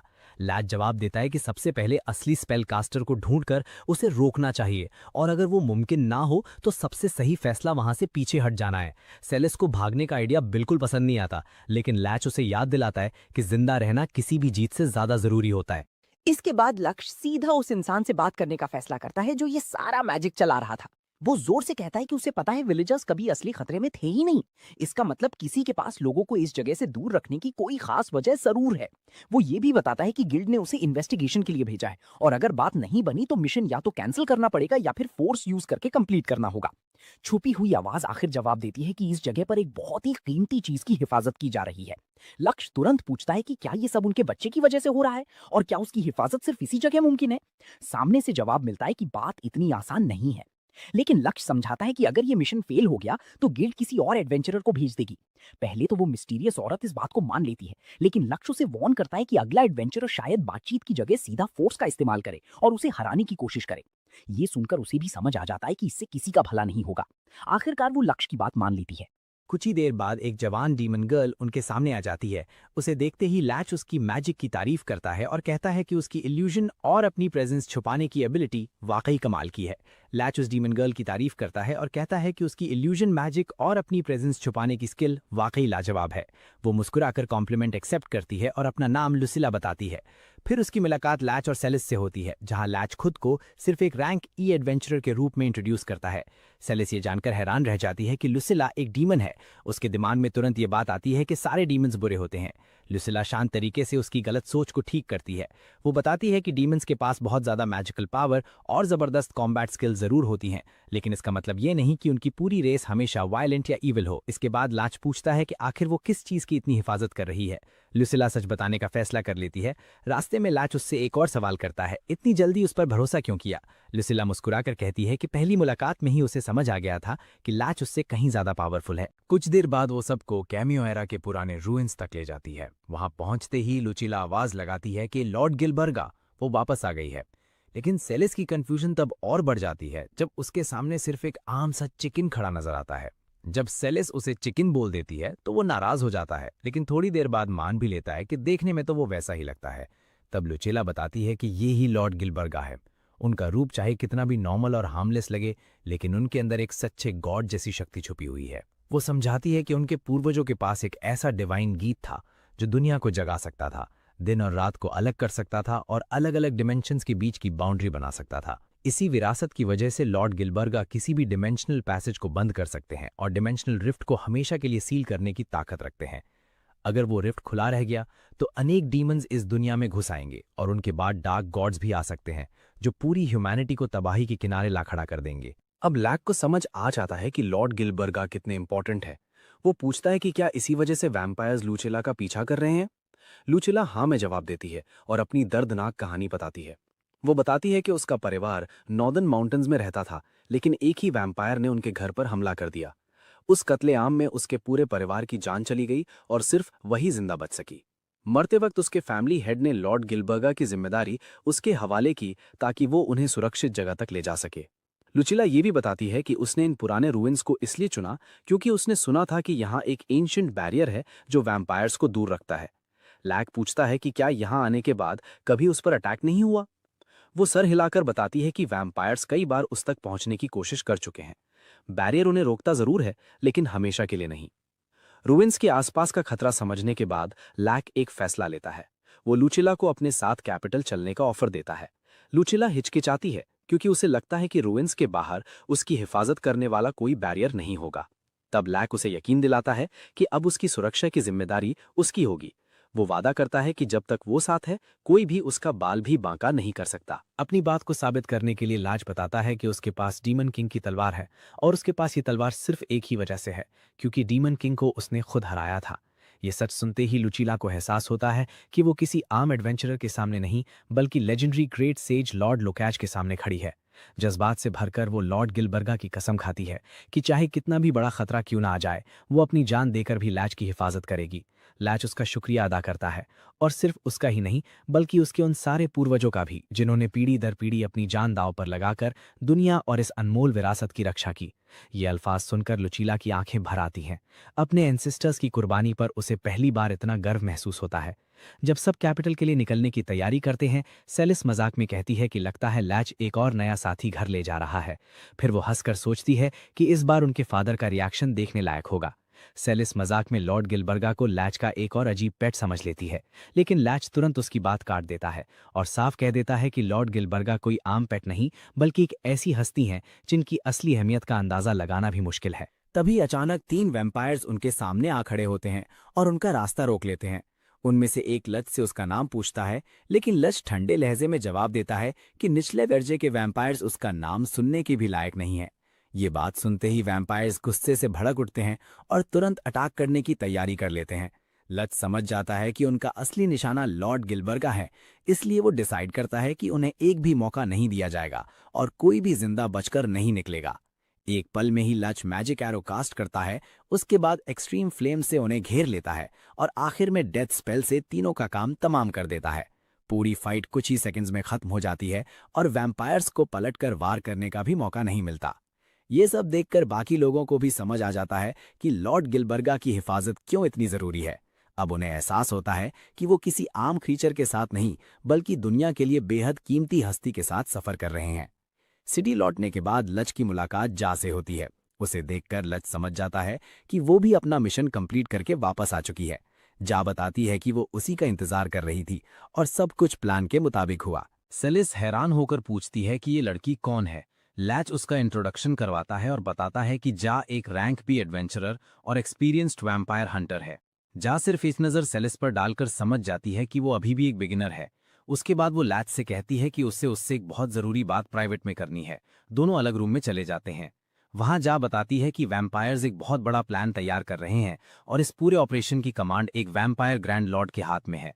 दुश्मन की साजिश को रोकने के लिए 20 गॉड क्लैन ने अपनी सारी ताकत लगा दी है, लेकिन हालात फिर भी बहुत खतरनाक बने हुए हैं। सबसे बड़ी प्रॉब्लम ये थी कि वैम्पायर ग्रैंड लॉर्ड की पावर लगभग एक डीमन गॉड के बराबर थी। उससे सीधी टक्कर लेना खुदकुशी से कम नहीं था। ऊपर से जा के फादर भी वैम्पायर लॉर्ड के साथ पिछली लड़ाई में बुरी तरह जख्मी हो चुके थे और अभी तक पूरी तरह रिकवर नहीं हुए थे। इसी वजह से वो दोबारा बैटलफील्ड में उतरने की हालत में नहीं थे। अपने फादर की जगह जा क्लैन लीडर्स की मीटिंग में गई और सबको ऑपरेशन रोकने की कोशिश की, लेकिन ज्यादातर लीडर्स इतने कट्टर थे कि वो किसी भी कीमत पर अटैक करना चाहते थे, चाहे इसमें सबकी जान ही क्यों ना चली जाए। लाच तुरंत समझ जाता है कि जा उससे वैम्पायर ग्रैंड लॉर्ड को हराने में मदद मांगने आई है। जा हाँ कहती है, लेकिन बताती है कि उससे पहले एक और भी जरूरी काम है। सबसे पहले उन्हें एक खास चिकन को ढूंढकर उसकी हिफाजत करनी होगी, वरना वैम्पायर्स उसे पकड़ लेंगे। पहली बार ये बात सुनकर लाच को भी ये मजाक जैसी लगती है। फिर जा बताती है कि वो चिकन कोई आम परिंदा नहीं, उसके पास एक अनोखी शक्ति है जो डायमेंशनल पोर्टल्स को बंद कर सकती है और लोगों को वैम्पायर बनने से भी रोक सकती है। इतना सुनते ही लाच के दिमाग में तुरंत एक नाम आता है, लॉर्ड गिलबर्गा। उसे समझ आ जाता है कि जा उसी लेजेंडरी क्रीचर की बात कर रही है। जा मान लेती है कि जब उसने पहली बार ये कहानी सुनी थी तब उसे भी यकीन नहीं हुआ था। आखिर देखने में तो वो सिर्फ एक चिकन ही लगता है। लेकिन लाच को उसकी बात पर जरा भी शक नहीं होता, क्योंकि वो लॉर्ड गिलबर्गा की असली ताकत अपनी आंखों से देख चुका था। कुछ ही देर बाद लाच जा की मुलाकात लॉर्ड गिलबर्गा से करवाता है। लेजेंडरी क्रीचर को अपने सामने देखकर जा पूरी तरह हैरान रह जाती है। उसके बाद लाच लुसीला का भी इंट्रोडक्शन करवाता है और बताता है कि लॉर्ड गिलबर्गा वही लेजेंडरी हस्ती हैं जिसे सब लोग इतने दिनों से ढूंढ रहे थे। फिर लच बताता है कि उसने अपनी आंखों से देखा था कैसे लॉर्ड गिलबर्गा की पावर के सामने एक वैम्पायर पल भर में राख बन गया था। उसे एक वाकया ने साबित कर दिया था कि उनकी लेजेंडरी ताकत सिर्फ अफवाह नहीं बल्कि हकीकत थी। अब जब लॉर्ड गिलबर्गा सुरक्षित थे तो सबका अगला टारगेट सीधा वैम्पायर हाई लॉर्ड्स को खत्म करना था। उनके पास बस इतनी ही इंफॉर्मेशन थी कि हाई लॉर्ड्स इसी इलाके में कहीं छुपे हुए हैं, लेकिन हर तरफ फैले हुए वैम्पायर्स की वजह से उनका हाइडआउट ढूंढना बिल्कुल भी आसान नहीं था। मिशन की तैयारी के दौरान लच मान लेता है कि इस बार वो खुद भी थोड़ा टेंस्ड है। अटैक टीम में सिर्फ वो, जा और लॉर्ड गिलबर्गा ही होंगे। इतनी छोटी टीम के साथ दुश्मन के गढ़ में घुसना किसी भी एंगल से सेफ नहीं था। सेलिस भी उनके साथ चलने की जिद करती है, लेकिन लच बिना सोचे मना कर देता है। वो समझाता है कि ये बैटल उसके लेवल से बहुत ज्यादा डेंजरस है। जा का केस अलग है क्योंकि वो पहले से रैंक बी एडवेंचरर है और अपने फैमिली ट्रेडिशन को निभाने के लिए वैम्पायर्स का शिकार करना उसकी जिम्मेदारी भी है। लेकिन सेलिस के लिए सबसे इंपॉर्टेंट ड्यूटी कुछ और थी। अगर मिशन के दौरान लॉर्ड गिलबर्गा टीम से अलग हो गए तो किसी भरोसेमंद इंसान का उनके साथ रहना जरूरी था। वैम्पायर्स के खिलाफ उनका सबसे बड़ा ट्रम्प कार्ड सीधा दुश्मन के हेडक्वार्टर्स ले जाना बहुत बड़ा रिस्क होता। सेलिस तुरंत सवाल करती है कि अगर लॉर्ड गिलबर्गा यहीं रुक गए तो क्या वैम्पायर्स उन पर हमला नहीं करेंगे? लैट जवाब देता है कि कैपिटल के आसपास बना protective barrier Lord class vampires को अंदर घुसने ही नहीं देगा। फिर भी वो चाहते थे कि लॉर्ड गिलबर्गा की सिक्योरिटी किसी वाकई स्किल्ड एडवेंचरर के हाथ में हो। इसी बीच जा बताती है कि सेलिस असल में गोरन की बेटी है। कुछ देर बाद गोरन भी घर लौट आता है। वो लैच का शुक्रिया अदा करता है कि उसने इतने दिनों तक सेलिस का ख्याल रखा। साथ ही उसे ये जानकर खुशी होती है कि उसकी बेटी ने खुद को एक काबिल एडवेंचरर साबित कर दिया। उसके बाद गोरन सेलिस को उसका पहला बड़ा मिशन कंप्लीट करने पर मुबारकबाद देता है। जैसे ही उसे अपनी इस अजीब थ्योरी का एहसास होता है, शर्म के मारे उसका चेहरा लाल हो जाता है और वो वहां से भाग जाती है। सीलिस के जाने के बाद गोरान हल्की सी मुस्कुराहट के साथ कहता है कि उसकी बेटी को बिना पूरी बात समझे कंक्लूजन्स पर पहुंचने की आदत बिल्कुल उसी की तरह मिली है। वो मानता है कि इसी आदत ने उसे पहले भी कई मुश्किलों में डाला था और अगर ये नहीं बदली तो आगे चलकर और भी बड़े खतरे खड़े हो सकते हैं। लाच मुस्कुराकर जवाब देता है कि वो सीलिस पर नजर रखेगा और कोशिश करेगा कि वो दोबारा ऐसी गलत सोच में ना फंसे। थोड़ी देर बाद सब लोग फिर से इकट्ठा होते हैं ताकि असली मिशन पर बात की जा सके। जा बताती है कि वैम्पायर्स ने अपनी नई चाल शुरू कर दी है और पूरे ऑपरेशन की कमांड एक हाई लॉर्ड के हाथ में है। ये बात सुनते ही गोरान का चेहरा सीरियस हो जाता है। उसे तुरंत समझ आ जाता है कि इस बार दुश्मन पहले से कहीं ज्यादा खतरनाक है। आखिरकार फाइनल प्लान तय होता है। लॉर्ड गिलबर्गा को पूरी तरह सुरक्षित रखा जाएगा जबकि बाकी टीम वैम्पायर हेडक्वार्टर्स पर हमला करके हाई लॉर्ड को खत्म करेगी। लेकिन एक सवाल अब भी सबके दिमाग में था। जब लॉर्ड गिलबर्गा के पास इतनी जबरदस्त पावर है तो उन्हें सीधा बैटलफील्ड में साथ क्यों नहीं ले जाते? इसका जवाब काफी सीधा था। लॉर्ड गिलबर्गा की ताकत तभी काम करती थी जब वैम्पायर्स अपना ट्रांसफॉर्मेशन कंप्लीट कर चुके होते, और अगर लड़ाई के बीच उनकी हिफाजत भी करनी पड़ती तो पूरा ऑपरेशन और भी ज्यादा खतरनाक बन जाता। अगर उस मिशन में जरा सी भी गलती हो जाती तो उसके नतीजे पूरी दुनिया के लिए तबाहकुन साबित हो सकते थे। तभी जा को एक बहुत जरूरी बात याद आती है जो वो पहले बताना भूल गई थी। वो बताती है कि अगर किसी वैम्पायर हाई लॉर्ड ने लॉर्ड गिलबर्गा का खून पी लिया तो जमा हुई कर्सेस की तादाद अचानक बहुत बढ़ जाएगी और उसी के साथ एक डायमेंशनल पोर्टल खुल सकता है। ये बात सुनकर लश भी हैरान रह जाता है क्योंकि उसे भी इस राज के बारे में पहले कुछ पता नहीं था। जा समझाती है कि जब भी कोई पवित्र चीज या हस्ती अपवित्र की जाती है तब कर्सेस पैदा होती हैं, और जितनी ज्यादा सेक्रेड वो हस्ती होगी उतनी ही ज्यादा डेंजरस कर्सेस जन्म लेंगी। ये एक्सप्लेनेशन सुनने के बाद सब एक ही फैसले पर पहुंचते हैं। लॉर्ड गिलबर्गा को बैटलफील्ड में ले जाना किसी भी हाल में सही नहीं होगा। फिर एक नया प्लान सामने आता है। उन्हें अपने साथ रखने के बजाय लॉर्ड गिलबर्गा को किंग एरिक और रॉयल फैमिली की प्रोटेक्शन में दे दिया जाए, क्योंकि एरिक सिर्फ किंग नहीं बल्कि एक फॉर्मर हीरो भी था, इसलिए पूरे किंगडम में कैसल से ज्यादा सुरक्षित जगह और कोई नहीं हो सकती थी। झा भी तुरंत इस प्लान से सहमत हो जाती है। उसे लगता है कि अब तक के सारे आइडियाज में ये सबसे बेहतर सोल्यूशन है। बिना देर किए गोरन महल में एक मैसेंजर भेज देता है जबकि बाकी सब लोग वहीं इंतजार करने लगते हैं। इंतजार के दौरान उन्हें हाई क्वालिटी टी सर्व की जाती है।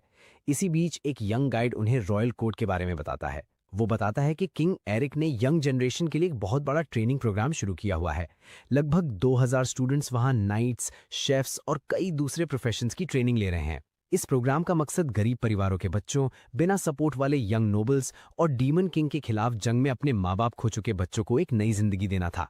रॉयल बैनर के नीचे एजुकेशन मिलने के बाद उन सबके पास अपना फ्यूचर सुधारने का एक असली मौका होता था। ये सब सुनकर लैच के दिल में एरिक के लिए और भी ज्यादा रिस्पेक्ट बढ़ जाती है। उसे समझ आ जाता है कि एरिक वाकई एक कमाल का किंग है। उसका मानना था कि एजुकेशन में इन्वेस्ट करना मतलब पूरे किंगडम के फ्यूचर को मजबूत बनाना। कुछ देर बाद किंग एरिक खुद उनसे मिलने आता है। उसके साथ उसकी वाइफ और दोनों बेटियां शार्लेट और मरी भी होती हैं। दोनों प्रिंसेसेस लैक को देखते ही बहुत एक्साइटेड हो जाती हैं। बचपन से ही उन्होंने उसके हीरोइक एडवेंचर्स की कहानियां सुन रखी थी। मरी तो एक्साइटमेंट में उससे तुरंत ऑटोग्राफ मांग लेती है। तब एरिक बताता है कि किंगडम के लगभग हर बच्चे ने the great adventures of hero लैकिच नाम की इलस्ट्रेटेड बुक पढ़ी हुई है। सिर्फ इतना ही नहीं, लैक के नाम का एक बड़ा स्टैचू भी बनाया गया है और उसकी कहानियों पर चिल्ड्रंस बुक्स और स्टेज प्लेज भी तैयार किए गए हैं। ये सब सुनकर लैक इतना शर्मा जाता है कि उसे समझ ही नहीं आता क्या बोले। ऐसा लगता था जैसे एरिक ने उसकी पॉपुलैरिटी को हद से ज्यादा बढ़ा दिया हो। मजेदार बात यह थी कि लॉर्ड गिलबर्गा भी उन कहानियों को बड़े मजे से सुन रहा था। थोड़ी देर बाद दोनों प्रिंसेसेस की मुलाकात लॉर्ड गिलबर्गा से होती है। उन्हें उसका छोटा सा प्यारा रूप इतना पसंद आता है कि वो उससे प्यार से सहलाने की परमिशन मांगती हैं। इजाजत मिलते ही दोनों उसके साथ खुशी खुशी खेलने लगती हैं, जबकि सेलिस उन्हें लेकर दूसरे रूम में चली जाती है। अब रूम में सिर्फ एरिक और लैक रह जाते हैं। एरिक दिल से लैच का शुक्रिया अदा करता है। वो याद दिलाता है कि 10 साल पहले लैच ने अकेला डीमन आर्मी का सामना किया था। उसी सैक्रिफाइस की वजह से अनेक लोगों की जान बच सकी। एरिक कहता है कि अगर उस वक्त लैच वो लड़ाई ना लड़ता तो शायद वो कभी अपना परिवार बसा ही नहीं पाता। शार्लेट और मरी उसकी जिंदगी की सबसे बड़ी दौलत है और उनकी मुस्कुराहट सिर्फ लैच की कुर्बानी की वजह से मुमकिन हुई। लैच हल्का सा मुस्कुराकर जवाब देता है कि उसके लिए भी ये खुशी की बात है कि वो सालों से सेलिस को बड़े होते देख पाया।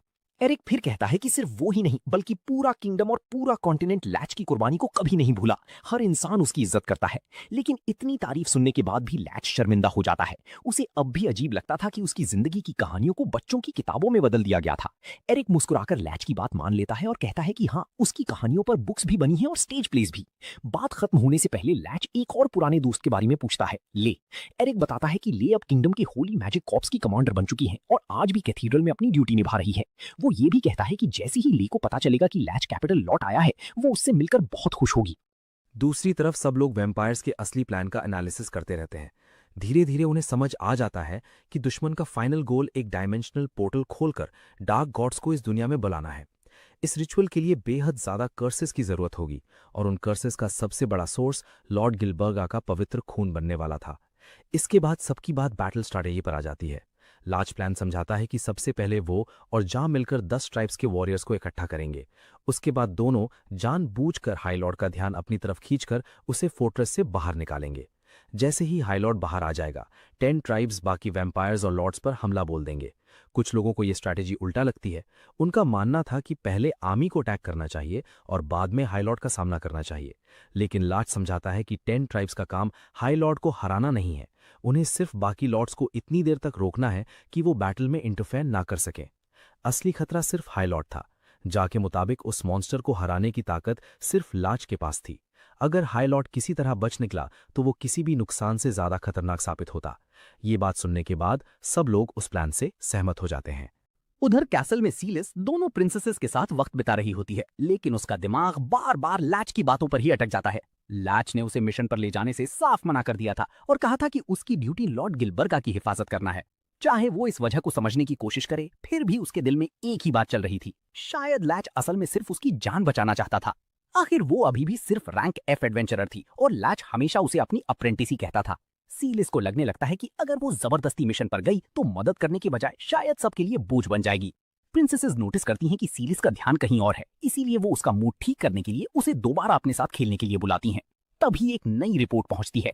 एडवेंचरर्स गिल्ड अनाउंस करती है कि वो इस मिशन के लिए कोई रीइंफोर्समेंट्स नहीं भेज सकती। इसकी वजह भी बहुत सीरियस थी। वैम्पायर्स के पास एक डेंजरस चार्म एबिलिटी होती है जिससे वो आसानी से इंसानों को अपने कंट्रोल में कर लेते हैं। कोई भी एडवेंचरर, नाइट या सोल्जर पल भर में अपने ही साथियों के खिलाफ तलवार उठा सकता था। इसी रिस्क की वजह से सिर्फ वही लोग मिशन में हिस्सा ले सकते थे जो नेचुरली चार्म मैजिक के अगेंस्ट रेजिस्टेंट हों। गिल्ड एक और जरूरी बात बताती है, जो लोग वैम्पायर के काटने के बाद थ्रॉल बन जाते हैं, उनकी फिजिकल स्ट्रेंथ आम इंसान से कई गुना बढ़ जाती है, इसलिए उन्हें पहचानना आसान होता है। लेकिन असली मुसीबत उन लोगों से थी जो सिर्फ चार्म मैजिक के कंट्रोल में होते थे। वो बिल्कुल नॉर्मल दिखते थे, इसलिए ये समझना नामुमकिन था कि कौन अपना है और कौन वैम्पायर्स का गुलाम बन चुका है। इसी दौरान कैसल में सेलिस लॉर्ड गिलबर्गा और प्रिंसेसेस की सिक्योरिटी संभाल रही होती हैं कि अचानक उसे किसी अजीब प्रेजेंस का एहसास होता है। वो बिना देर किए अपनी तलवार निकाल लेती है और बैटल पोजीशन में आ जाती है। अगले ही पल उसके सामने 3 लेसर वैम्पायर्स आ खड़े होते हैं।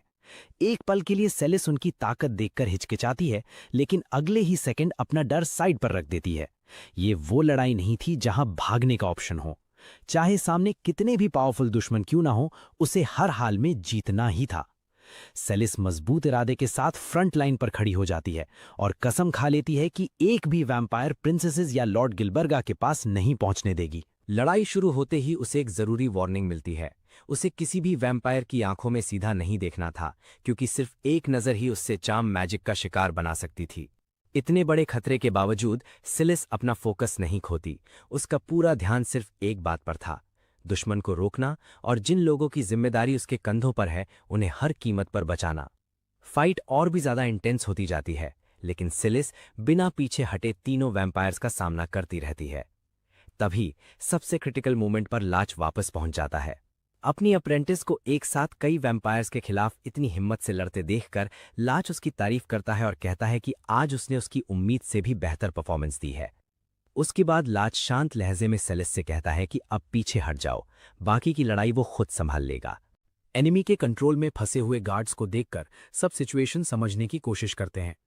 लैच बताता है कि वो और गॉरन वैम्पायर की मेंटल पावर्स का असर झेल सकते हैं, लेकिन आर्म सोल्जर्स और एडवेंचरर्स के लिए उन पावर्स से बचना लगभग नामुमकिन है।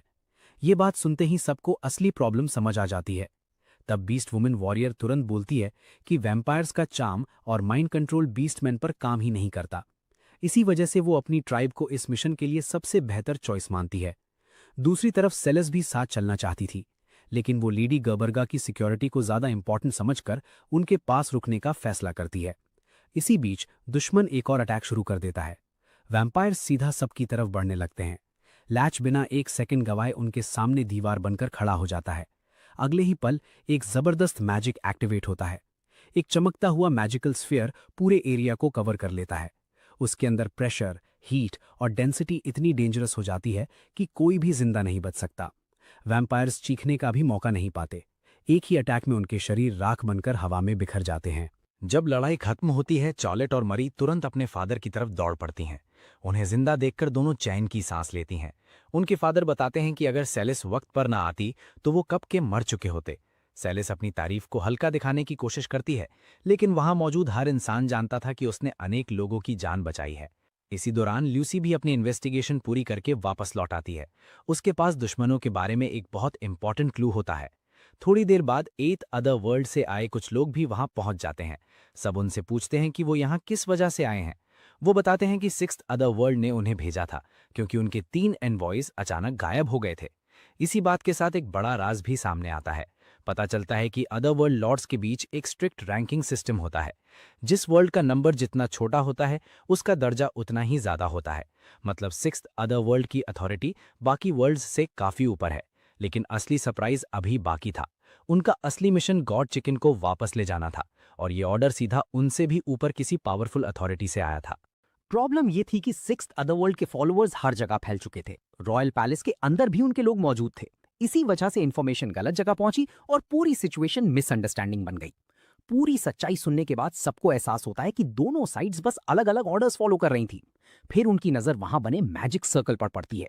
इन्वेस्टिगेशन से पता चलता है कि वो 6th अदरवर्ल्ड का टेलीपोर्ट पोर्टल था। तब सेलेस को अचानक एक बात याद आती है। वो बताती है कि कुछ दिन पहले मीड रोना एक सिल्वर हैट और कुछ स्वीट्स लेकर कैसल आई थी। सब उस हैट को ध्यान से एग्जामिन करते हैं और सच देखकर सब हैरान रह जाते हैं। उस सिल्वर हैट के अंदर एक कंप्लीट टेलीपोर्टेशन मैजिक सर्कल छुपा हुआ था। कैसल की बैरियर्स के अंदर ऐसा मैजिक बनाना इम्पॉसिबल था। इसका मतलब किसी ने बाहर से रेडीमेड मैजिक सर्कल अंदर स्मगल किया था। सारी क्लूज सिर्फ एक ही इंसान की तरफ इशारा कर रहे थे। रोना पर वैम्पायर्स के लिए काम करने का शक और भी गहरा हो गया।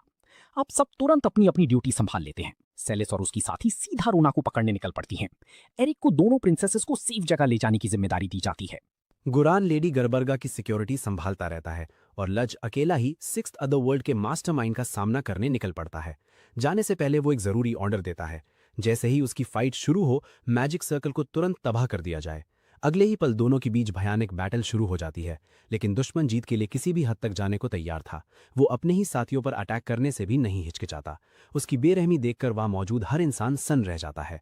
दुश्मन की बेरहमी देखकर सब लोग एक पल के लिए हिल जाते हैं, लेकिन लच के चेहरे पर जरा सा भी डर नजर नहीं आता। फाइट के बीच वैम्पायर की नजर लच की तलवार पर टिक जाती है। उसे वो स्वॉर्ड इतनी पसंद आती है कि उसे अपना बनाना चाहता है। अगला ही पल दोनों के बीच तलवारों की तेज टकरार शुरू हो जाती है।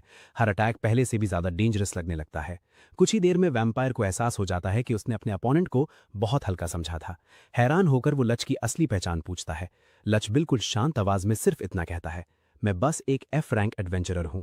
ये जवाब सुनकर वैम्पायर जोर से हंस पड़ता है। वो ह्यूमंस को कमजोर और बेकार जीव कहकर उनका मजाक उड़ाता है। फिर घमंड से अनाउंस करता है कि वैम्पायर किंग बहुत जल्द सब इंसानों का अंत कर देगा। उसके हिसाब से ह्यूमंस की दुनिया ज्यादा देर टिकने वाली नहीं थी, लेकिन उसकी धमकियां सिर्फ लफ्जों तक ही सिमट जाती हैं। एक जबरदस्त वार के साथ लाच उस वैम्पायर लॉर्ड को हमेशा के लिए खत्म कर देता है और इसी के साथ पूरी बैटल भी समाप्त हो जाती है। फाइट के बाद लाच बाकी सब लोगों से दोबारा मिलता है। वो बताता है कि उस बेस का हर वैम्पायर मारा जा चुका है। ये खबर सुनकर सबको सुकून मिलता है, लेकिन अगले ही पल एक बुरी खबर सामने आ जाती है। नजदीक का एक पूरा गांव पहले ही बर्बाद हो चुका था।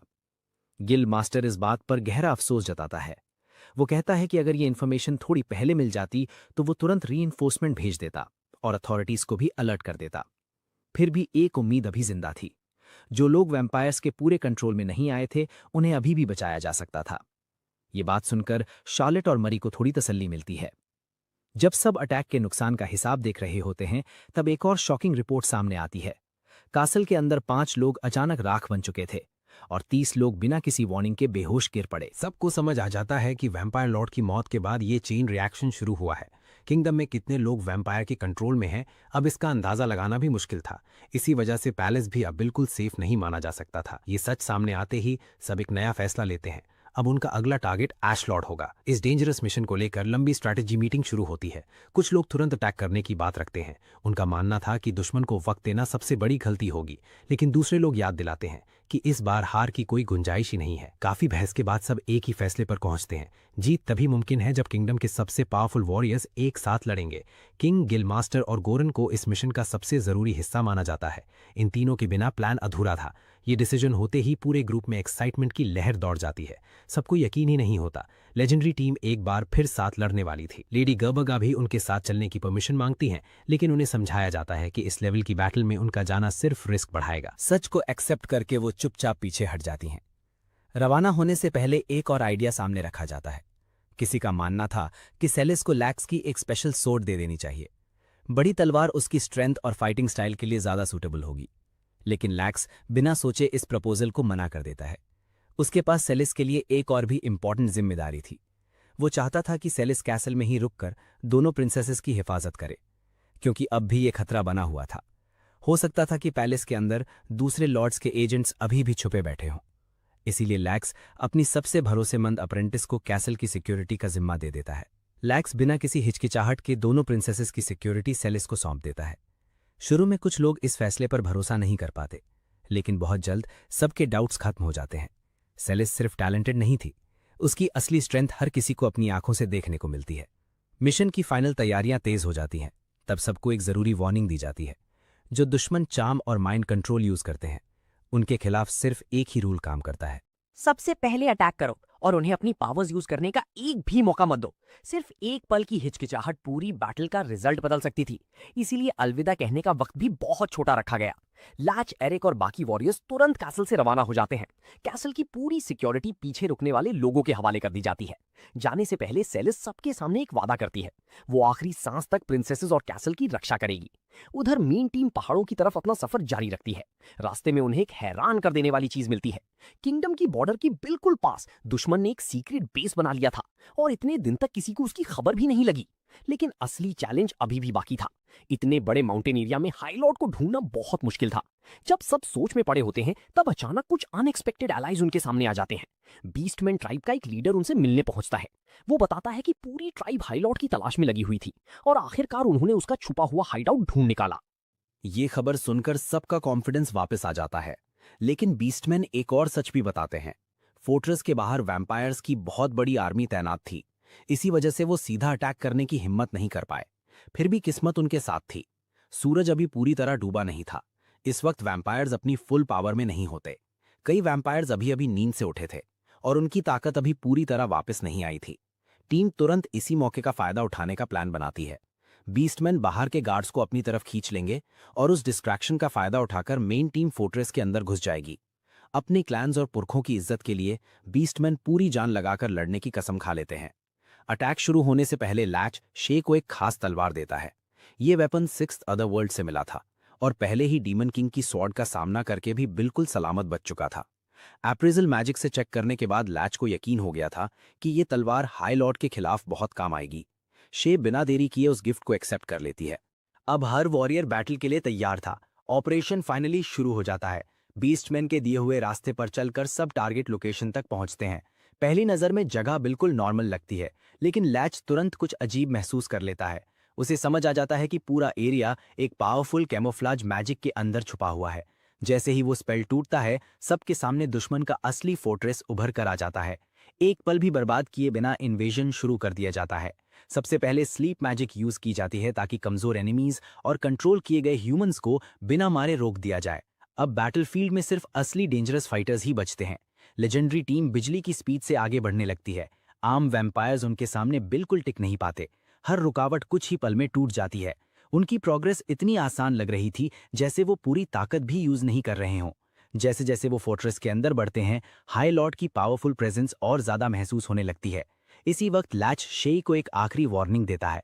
अगर हाई लॉर्ड सामने आ जाए तो बिना सोचे समझे उस पर अकेले अटैक करने की गलती कभी मत करना। इस बैटल में पहला वार ही सबसे बड़ा फैसला करेगा। लच की स्ट्रैटेजी बिल्कुल सीधी थी। पहला अटैक इतना तेज होना चाहिए कि दुश्मन को पलटवार का मौका ही ना मिले। लेकिन अगले ही पल एक बड़ी प्रॉब्लम सामने आ जाती है। रास्ता सिर्फ एक वैम्पायर लॉर्ड नहीं रोक रहा था, पूरा एरिया उन जैसे मॉन्स्टर्स से भरा हुआ था। हर तरफ वैम्पायर लॉर्ड्स खड़े नजर आ रहे थे। अंदाजा लगाया गया कि उनकी गिनती 20 से 30 के बीच थी। और सबसे बुरी बात यह थी, रात बहुत तेजी से करीब आ रही थी। जैसे ही अंधेरा पूरी तरह छा जाता, वैम्पायर्स की ताकत कई गुना बढ़ जाती। बैटल और भी खतरनाक बनने वाली थी। ये देखकर गोरन एक बड़ा फैसला लेता है। वो और बाकी वॉरियर्स यहीं रुककर सब वैम्पायर लॉर्ड्स को रोक लेंगे ताकि लच बिना रुकावट हाई लॉर्ड तक पहुंच सके। लच इस बात का विरोध करना चाहता था, लेकिन उसके साथ ही उसे बीच में ही रोक देते हैं। उन्हें याद था कि लच कितनी बार अपनी जान दांव पर लगाकर सबको बचा चुका है। अब उनकी बारी थी उसके लिए लड़ने की। सब एक ही बात कहते हैं, हाई लॉर्ड को खत्म करना सबसे जरूरी मिशन है। मजबूर होकर लच उनकी बात मान लेता है। अपने साथियों पर पूरा भरोसा करके वो अकेला ही आगे बढ़ जाता है। उधर पीछे रुकने वाले वॉरियर्स फाइनल बैटल की तैयारी कर लेते हैं। उनके सामने वैम्पायर लॉर्ड्स की पूरी फौज खड़ी थी। कुछ देर बाद लच अपने असली टारगेट के सामने पहुंच जाता है। ये हाई लॉर्ड पहले मिले हर दुश्मन से बिल्कुल अलग था। उसके शरीर से निकलती अंधेरी एनर्जी ही उसकी ताकत का सबूत थी। ऐसा लग रहा था जैसे उसके आसपास हवा भी भारी हो गई हो। फिर भी लच एक पल के लिए नहीं रुकता। वो सीधा उसकी तरफ दौड़ पड़ता है। हाई लॉर्ड भी तुरंत उसमें दिलचस्पी लेने लगता है। सिर्फ लच की स्पीड और कॉन्फिडेंस देखकर ही उसे समझ आ जाता है, ये कोई आम इंसान नहीं है। और इसी के साथ दोनों के बीच असली बैटल शुरू हो जाती है। उनकी मूवमेंट्स इतनी तेज थीं कि आंखों से फॉलो करना भी मुश्किल था। अटैक, डॉज और काउंटर अटैक बिना रुके एक के बाद एक चलने लगते हैं। हर सेकंड बैटल और भी डेंजरस होती जा रही थी। इतनी जबरदस्त पावर के सामने भी लच पीछे नहीं हटता। फाइट के बीच हाई लॉर्ड उसकी पहचान पूछना चाहता है, लेकिन लैक उसकी तरफ देखना भी जरूरी नहीं समझता। उसकी खामोशी ही उसका जवाब बन जाती है। बैटल और ज्यादा इंटेंस हो जाती है। हर छोटा ओपनिंग देखकर लैक तुरंत अटैक करता है। एक सही मौका मिलते ही वो हाई लॉर्ड का बायां हाथ काट देता है। एक पल के लिए सबको लगता है जीत अब उनके करीब है, लेकिन अगला ही सीन सबको हैरान कर देता है। हाई लॉर्ड के चेहरे पर जरा सा भी दर्द नजर नहीं आता, जैसे उसके लिए एक हाथ खोना कोई मायने ही नहीं रखता। लैक की पावरफुल स्वॉर्ड भी उसे उतना नुकसान नहीं पहुंचा पा रही थी। तब लैक को समझ आ जाता है ये बैटल उसकी पिछली हर फाइट से बिल्कुल अलग है। लड़ते लड़ते उसके दिमाग में कई यादें उभरने लगती हैं। उसे इस दुनिया के आम लोग याद आते हैं, वो लोग जो रोज चैन की जिंदगी जीते हैं। उसे पुरानी जनरेशन्स की कुर्बानियां भी याद आती हैं। तब उसे एक गहरी बात समझ आती है, ये सुकून और अमन किसी किस्मत का तोहफा नहीं था। हर दिन कोई न कोई अपनी जान दांव पर लगाकर इस दुनिया की हिफाजत करता था। इसी सच ने लैक के इरादे को और भी मजबूत बना दिया, चाहे उसके सामने सबसे ताकतवर दुश्मन ही क्यों न खड़ा हो।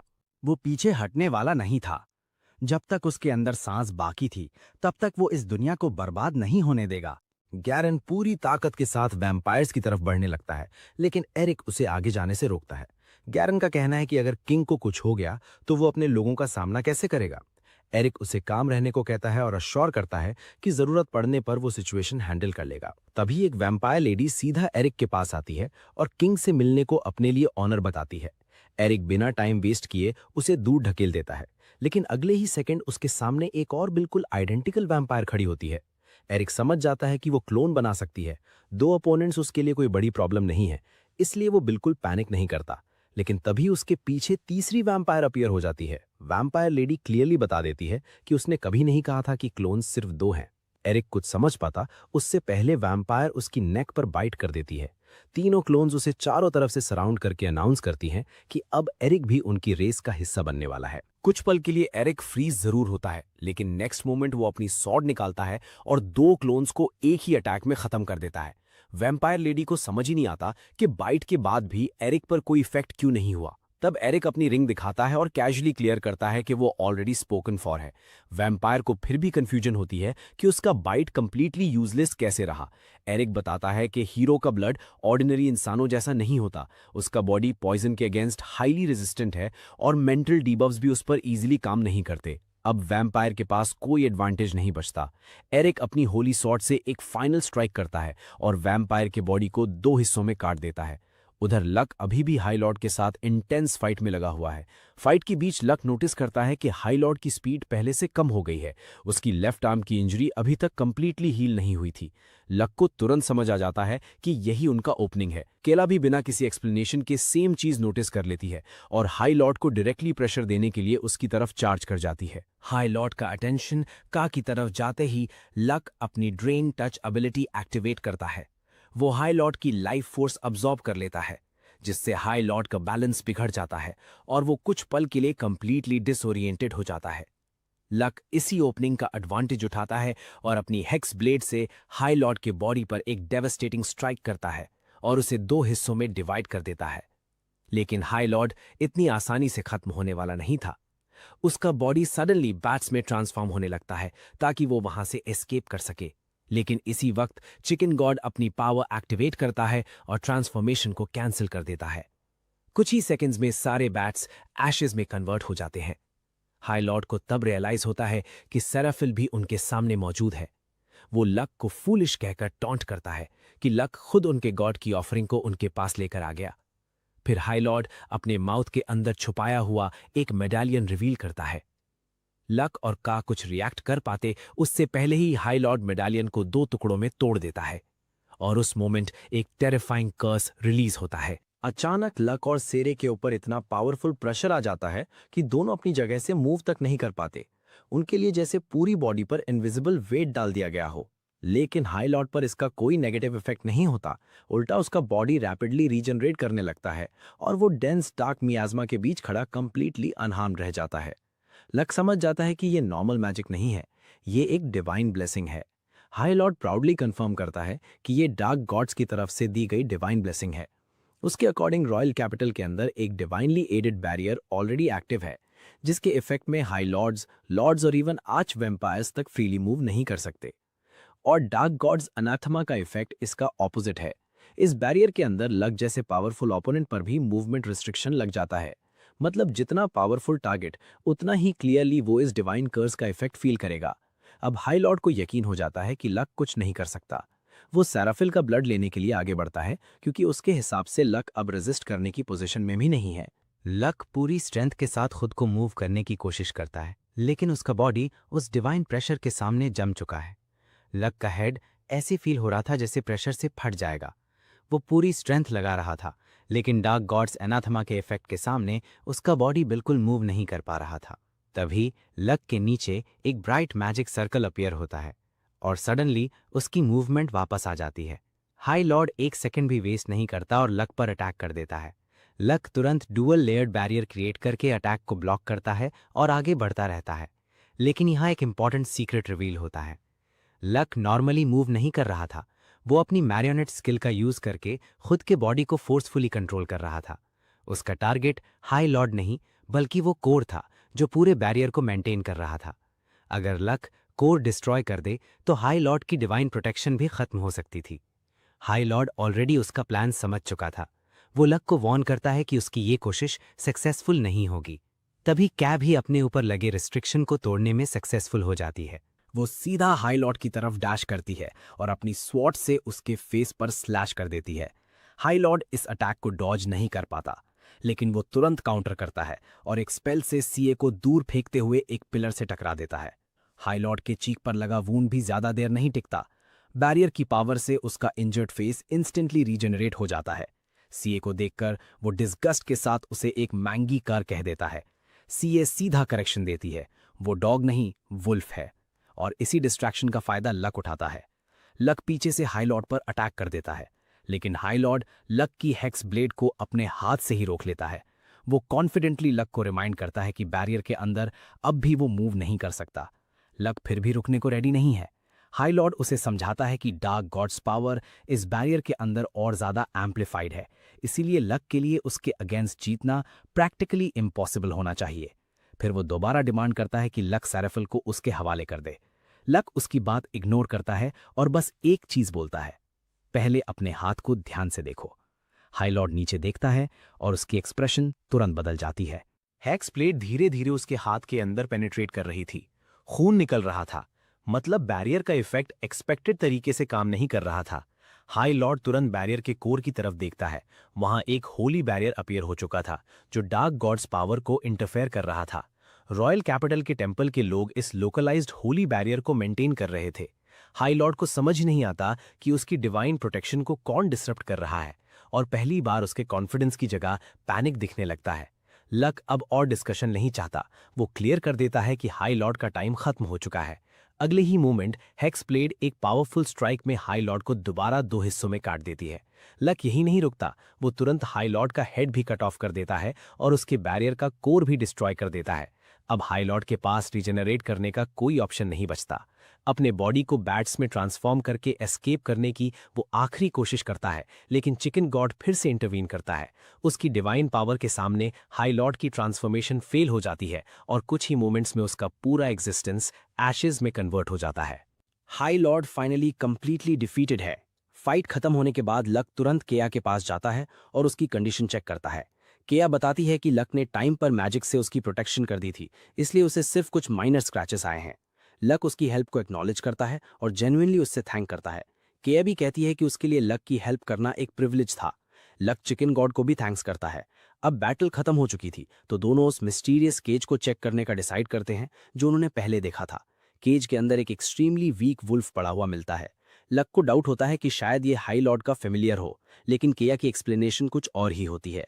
उसके अकॉर्डिंग ये ऑर्डिनरी वुल्फ नहीं बल्कि एक सेक्रेड बीस्ट का यंग पक हो सकता है। के एक्सप्लेन करती है कि सेक्रेड वुल्व्स और वुल्व्स बीस्ट किन ग्रुप्स के एंसेस्टर्स का कनेक्शन माइथोलॉजी के एंशिएंट एरा तक जाता है। इसी शेयर्ड ओरिजिन की वजह से दोनों ग्रुप्स एक दूसरे को रिस्पेक्ट करते हैं।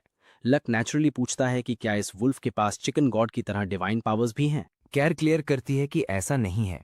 अब लक को समझ नहीं आता कि ये पप यहाँ हाई लॉर्ड की टेरिटरी में आखिर कर क्या रहा था।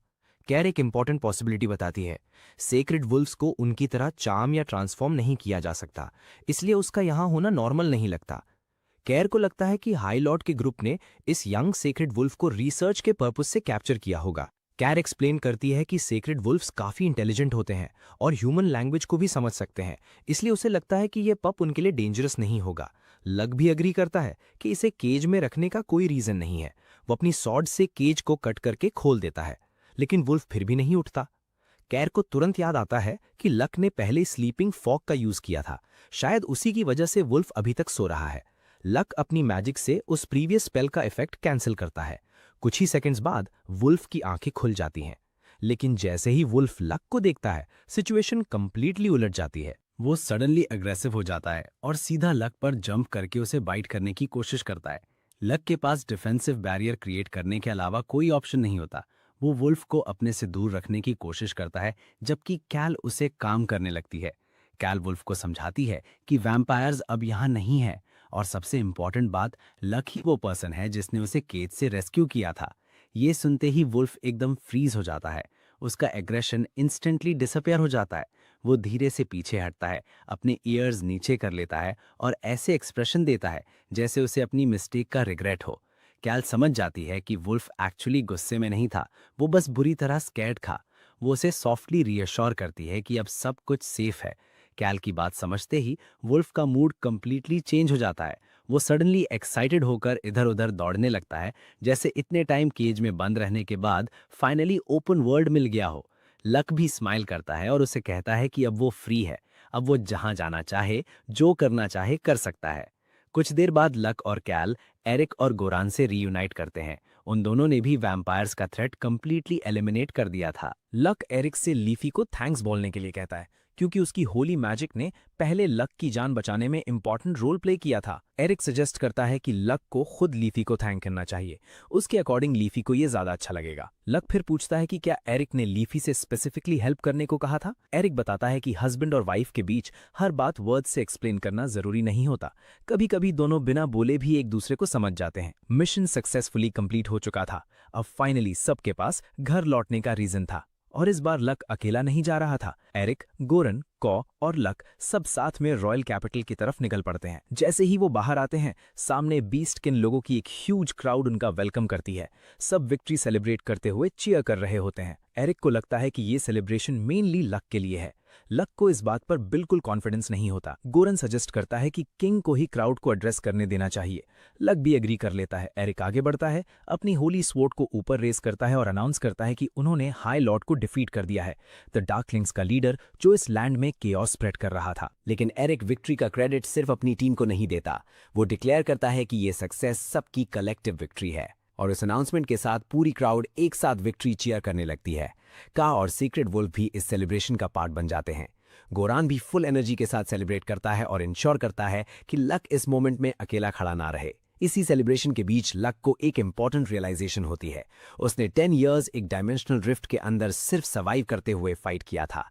इतने सालों तक उसकी आदत बन चुकी थी कि हर बैटल अकेला लड़ना है और अपनी बैक खुद प्रोटेक्ट करनी है। लेकिन अब सिचुएशन डिफरेंट थी। अब उसके पास ऐसे कंपेनियंस थे जो उसकी बैक कवर करते थे। और लक को रियलाइज होता है कि अकेला स्ट्रांग होना अच्छी बात है, लेकिन ट्रस्टेड फ्रेंड्स का साथ होना भी अपनी जगह स्पेशल है। सेलिब्रेशन के बाद चारों रॉयल कैपिटल के लिए वापस निकलते हैं, लेकिन जर्नी के बीच गोरान को कुछ अनयूजुअल फील होता है। उसे लगता है कि कोई उनका पीछा कर रहा है। लक रुकने का डिसीजन लेता है और सराउंडिंग्स चेक करता है। तब रिवील होता है कि उनका फॉलोअर कोई एनिमी नहीं, वही सेक्रेड वुल्फ है जिसे लक ने केज से रिलीज किया था। लक कंफ्यूज हो जाता है कि वुल्फ उनके पीछे क्यों आ रहा है।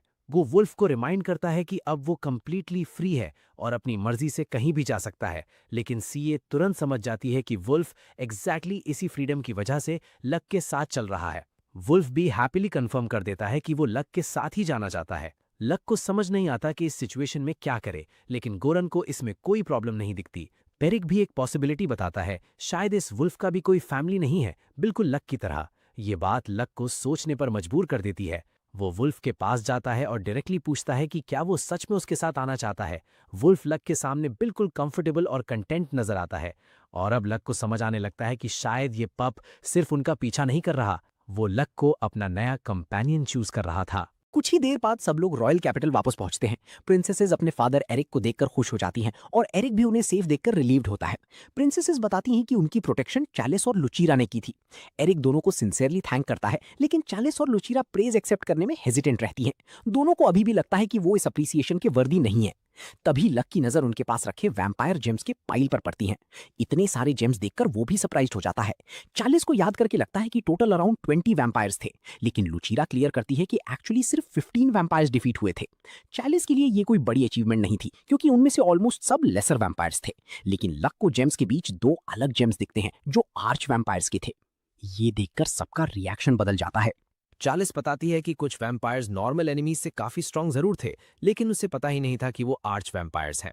दोनों को एनहेंसमेंट एक्टिवेट करने का चांस मिलने से पहले ही डिफीट कर दिया गया था। लकी सुनकर जेन्युइनली इंप्रेस्ड होता है और चार्लिस को कांग्रेचुलेट करता है। उसके लिए ये प्रूफ है कि चार्लिस सच में गोरान की डॉटर है। गोरान खुद चार्लिस की तरफ सीधा देख भी नहीं पाता, लेकिन फिर भी एक फादर की तरफ फाइनली कहता है कि उसे अपनी डॉटर पर प्राउड है। चार्लिस के लिए ये मोमेंट अनएक्सपेक्टेड होता है। उसके फेस पर जेन्युइन हैप्पीनेस आ जाती है और वो प्रॉमिस करती है कि वो और मेहनत करेगी ताकि एक दिन ऐसी वॉरियर बने जिसे उसके फादर को कभी शेम फील ना हो। लक नोटिस कर लेता है कि गोरान अनयूजुअली स्टिफ बिहेव कर रहा है। वो पूछता है कि गोरान इतना एम्बैरेस्ड क्यों हो रहा है। गोरान तुरंत डिनाई करता है और कहता है कि वो बस अपनी डॉटर की प्रेस कर रहा था। इस ऑकवर्ड मोमेंट पर सब हंस पड़ते हैं और लुचिरा के माइंड में बस एक ही थॉट आता है, चार्लिस सच में लकी है। लेकिन सेलिब्रेशन ज्यादा देर नहीं चलती। एरिक एक सीरियस प्रॉब्लम सामने रखता है। कुछ आर्च वैम्पायर्स रॉयल कैपिटल के अंदर तक पहुंच गए थे। इसका मतलब या तो उन्होंने कैपिटल की डिवाइन ब्लेसिंग को बाईपास कर दिया या फिर किसी तरह बैरियर को ही काउंटर कर दिया। एरिक को डाउट होता है कि इसका कनेक्शन उस डार्क गॉड के अनाथेमा से हो सकता है जिसका जिक्र पहले लक से किया गया था। इसलिए रॉयल कैपिटल की सिक्योरिटी को दोबारा एग्जामिन करना जरूरी हो जाता है। लक एक प्रैक्टिकल सोल्यूशन सजेस्ट करता है। बीस्टकिन को भी रॉयल गार्ड्स में इंक्लूड किया जा सकता है। एरिक तुरंत समझ जाता है कि ये आइडिया यूजफुल हो सकता है, क्योंकि बीस्टकिन को नॉर्मली वैम्पायर्स चार्म या टर्न नहीं कर सकते। लक को लगता है कि इस मिशन के बाद ह्यूमंस और बीस्टकिन के बीच एक स्ट्रॉन्गर यूनाइटेड फ्रंट बन चुका है, इसलिए उन्हें साथ काम करने का चांस मिलना नेचुरल है। एरिक भी डिसीजन ले लेता है। वो लक को अश्योर करता है कि बीस्टकिन के लिए प्रॉपर एम्प्लॉयमेंट टर्म्स प्रिपेयर किए जाएंगे। CIA सुनकर एक्साइटेड हो जाती है। रॉयल पैलेस को गार्ड करना बीस्टकिन के लिए एक ह्यूज ऑनर होगा। एरिक प्रॉमिस करता है कि वो इस प्रपोजल को उनके रिवॉर्ड्स के साथ डिस्कस करेगा। फिर वो लक को भी बताता है कि उसके लिए एक रिवॉर्ड है। लक को बिल्कुल एक्सपेक्टेशन नहीं थी कि उससे भी रिवॉर्ड मिलेगा। एरिक उससे सिंपली पूछता है कि वो क्या चाहता है। लक कुछ सेकंड सोचता है, लेकिन उसके माइंड में कोई स्पेशल विश नहीं आती। फिर जैसे ही उसकी नज़र लुचेरा, चिकन और वुल्फ पर पड़ती है, उसे समझ आ जाता है कि उसकी एक्चुअल नीड क्या है। लक बिना हेजिटेशन तीनों को हक कर लेता है और एरिक से कहता है कि अब उसकी फैमिली पहले से बड़ी हो गई है, इसलिए शायद उसे एक हाउस की ज़रूरत है। लक की अनएक्सपेक्टेड डिमांड सुनकर सब शॉक हो जाते हैं। लुचेरा भी एक्सपेक्ट नहीं कर रही थी कि लक रिवॉर्ड में ये मांगेगा, लेकिन लक अपने डिसीजन को लेकर कंप्लीटली श्योर है। और फिर सीन सडनली चेंज होता है। रॉयल कैपिटल की स्ट्रीट्स में एक छोटी सी गर्ल अकेली भटक रही होती है। उसका स्टमक एम्प्टी है और देखकर क्लियरली लगता है कि उसके पास जाने के लिए कोई प्रॉपर प्लेस नहीं है। भूख से बचने के लिए वो कैपिटल में फूड सर्च करना शुरू कर देती है। भूख से परेशान वो लिटिल गर्ल फाइनली एक फ्रूट ट्री देख लेती है। कुछ वुडन बॉक्सेस के ऊपर चढ़कर वो ट्री के फ्रूट्स तक पहुंचती है और काफी एफर्ट के बाद एक पैर तोड़ लेती है। लेकिन जैसे ही वो उसका बाइट लेती है, उसे पता चलता है कि वो फ्रूट खाने लायक ही नहीं है। मजबूरी में वो उसे थूक देती है और बिना कुछ खाए कैपिटल की स्ट्रीट्स में आगे बढ़ती रहती है। लेकिन उसकी प्रॉब्लम यहीं खत्म नहीं होती। कुछ देर बाद उसकी नज़र दो ऐसे मैन पर पड़ती है जो मर्सनरीज जैसे दिख रहे होते हैं। दोनों उस लिटिल गर्ल को देखते ही उसके पीछे भागना शुरू कर देते हैं। गर्ल भी बिना टाइम वेस्ट किए भागती है और एक एम्प्टी हाउस के अंदर छुप जाती है। किस्मत से वो दोनों मैन को ईजिली डॉच कर लेती है। उधर एरिक और गोरन को लक के लिए एक सूटेबल हाउस मिल जाता है। दोनों उसे लक को दिखाने ले जाते हैं, लेकिन हाउस देखते ही लक को पहला शॉक उसके साइज से लगता है। उसके सामने एक नॉर्मल हाउस नहीं, बल्कि ऑलमोस्ट ह्यूज मैंशन खड़ा होता है। गोरन एक्सप्लेन करता है कि एक आर्च ड्यूक के लिए ये एक्चुअली इतना बड़ा नहीं माना जाता। चार्ल्स भी बताती है कि उसने सुना था ये प्रॉपर्टी एक बैरन की थी, जिसके फैमिली का ब्लड लाइन काफी पहले खत्म हो चुका है। लक बाकी सबके साथ मैंशन के अंदर एंटर करता है। अंदर जाकर पता चलता है कि बिल्डिंग सिर्फ बड़ी ही नहीं बल्कि सरप्राइजिंगली अच्छी कंडीशन में भी है। बस एक प्रॉब्लम लक को तुरंत समझ आ जाती है। इतनी बड़ी जगह को क्लीन करना एक नाइटमेयर होगा। लुचीरा बिना हेजिटेशन के हेल्प ऑफर करता है। लक थोड़ा सरप्राइज होकर पूछता है कि क्या वो सीरियसली इतना काम करेगा। लुचीरा सिंपल आंसर देता है, वो फैमिली है और फैमिली के लिए हेल्प करने में उसे कोई प्रॉब्लम नहीं। चार्ल्स भी पीछे नहीं रहती। वो एक्साइटेड होकर कहती है कि मैनुअल वर्क लक उस पर छोड़ सकता है, क्योंकि वो उसकी अप्रेंटिस है। सिया भी अपनी हेल्प ऑफर कर देती है। इस तरह लक को मैंशन संभालने के लिए अकेला नहीं रहना पड़ेगा। सब कुछ सेटल होने के बाद ग्रुप मैंशन के डिफरेंट रूम्स एक्सप्लोर करता है। लुचीरा को एक रूम पसंद आ जाता है और वो सीधा लक से वही रूम मांग लेता है। लक भी बिना प्रॉब्लम के उसे रूम दे देता है, लेकिन तभी चार्ल्स भी एक रूम चूज कर लेती है। लक थोड़ा कंफ्यूज होकर पूछता है कि क्या चार्ल्स यहीं रहने वाली है। चार्ल्स बिल्कुल कॉन्फिडेंटली कंफर्म करती है कि हाँ, और वो अपने न्यू रूम से काफी खुश भी है। लक के लिए ये थोड़ा ऑकवर्ड है। वो चार्ल्स को सिंपली सजेस्ट करता है कि अपने घर वापस चली जाओ, क्योंकि उसके हिसाब से यहाँ परमानेंटली रहने की कोई जरूरत नहीं है। थोड़ी देर बाद लक गोरन से बात करता है और बताता है कि उसे मैंशन काफी पसंद आया।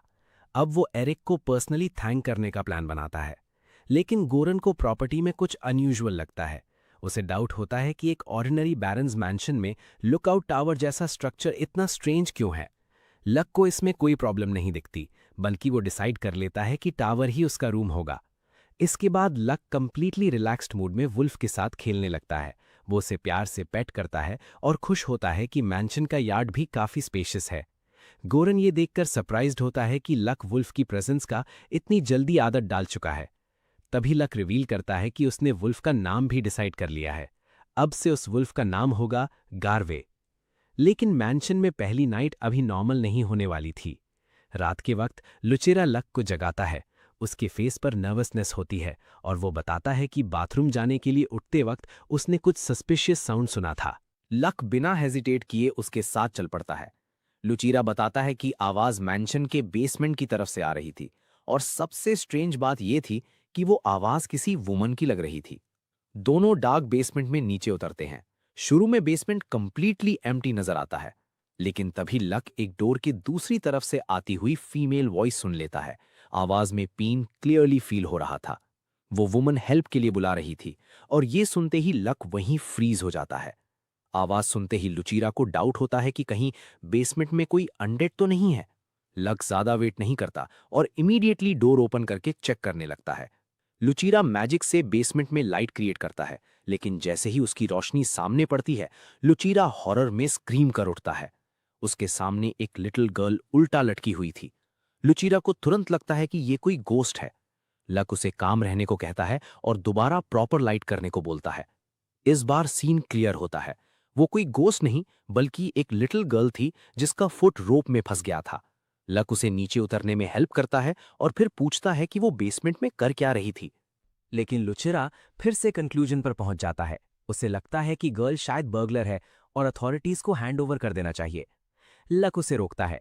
उसके हिसाब से किसी को जज करने से पहले उसकी स्टोरी सुनना जरूरी है। गर्ल अपना नाम मिल्का बताती है। लक भी अपना इंट्रोडक्शन देता है और एक्सप्लेन करता है कि ये मैंशन उसका है।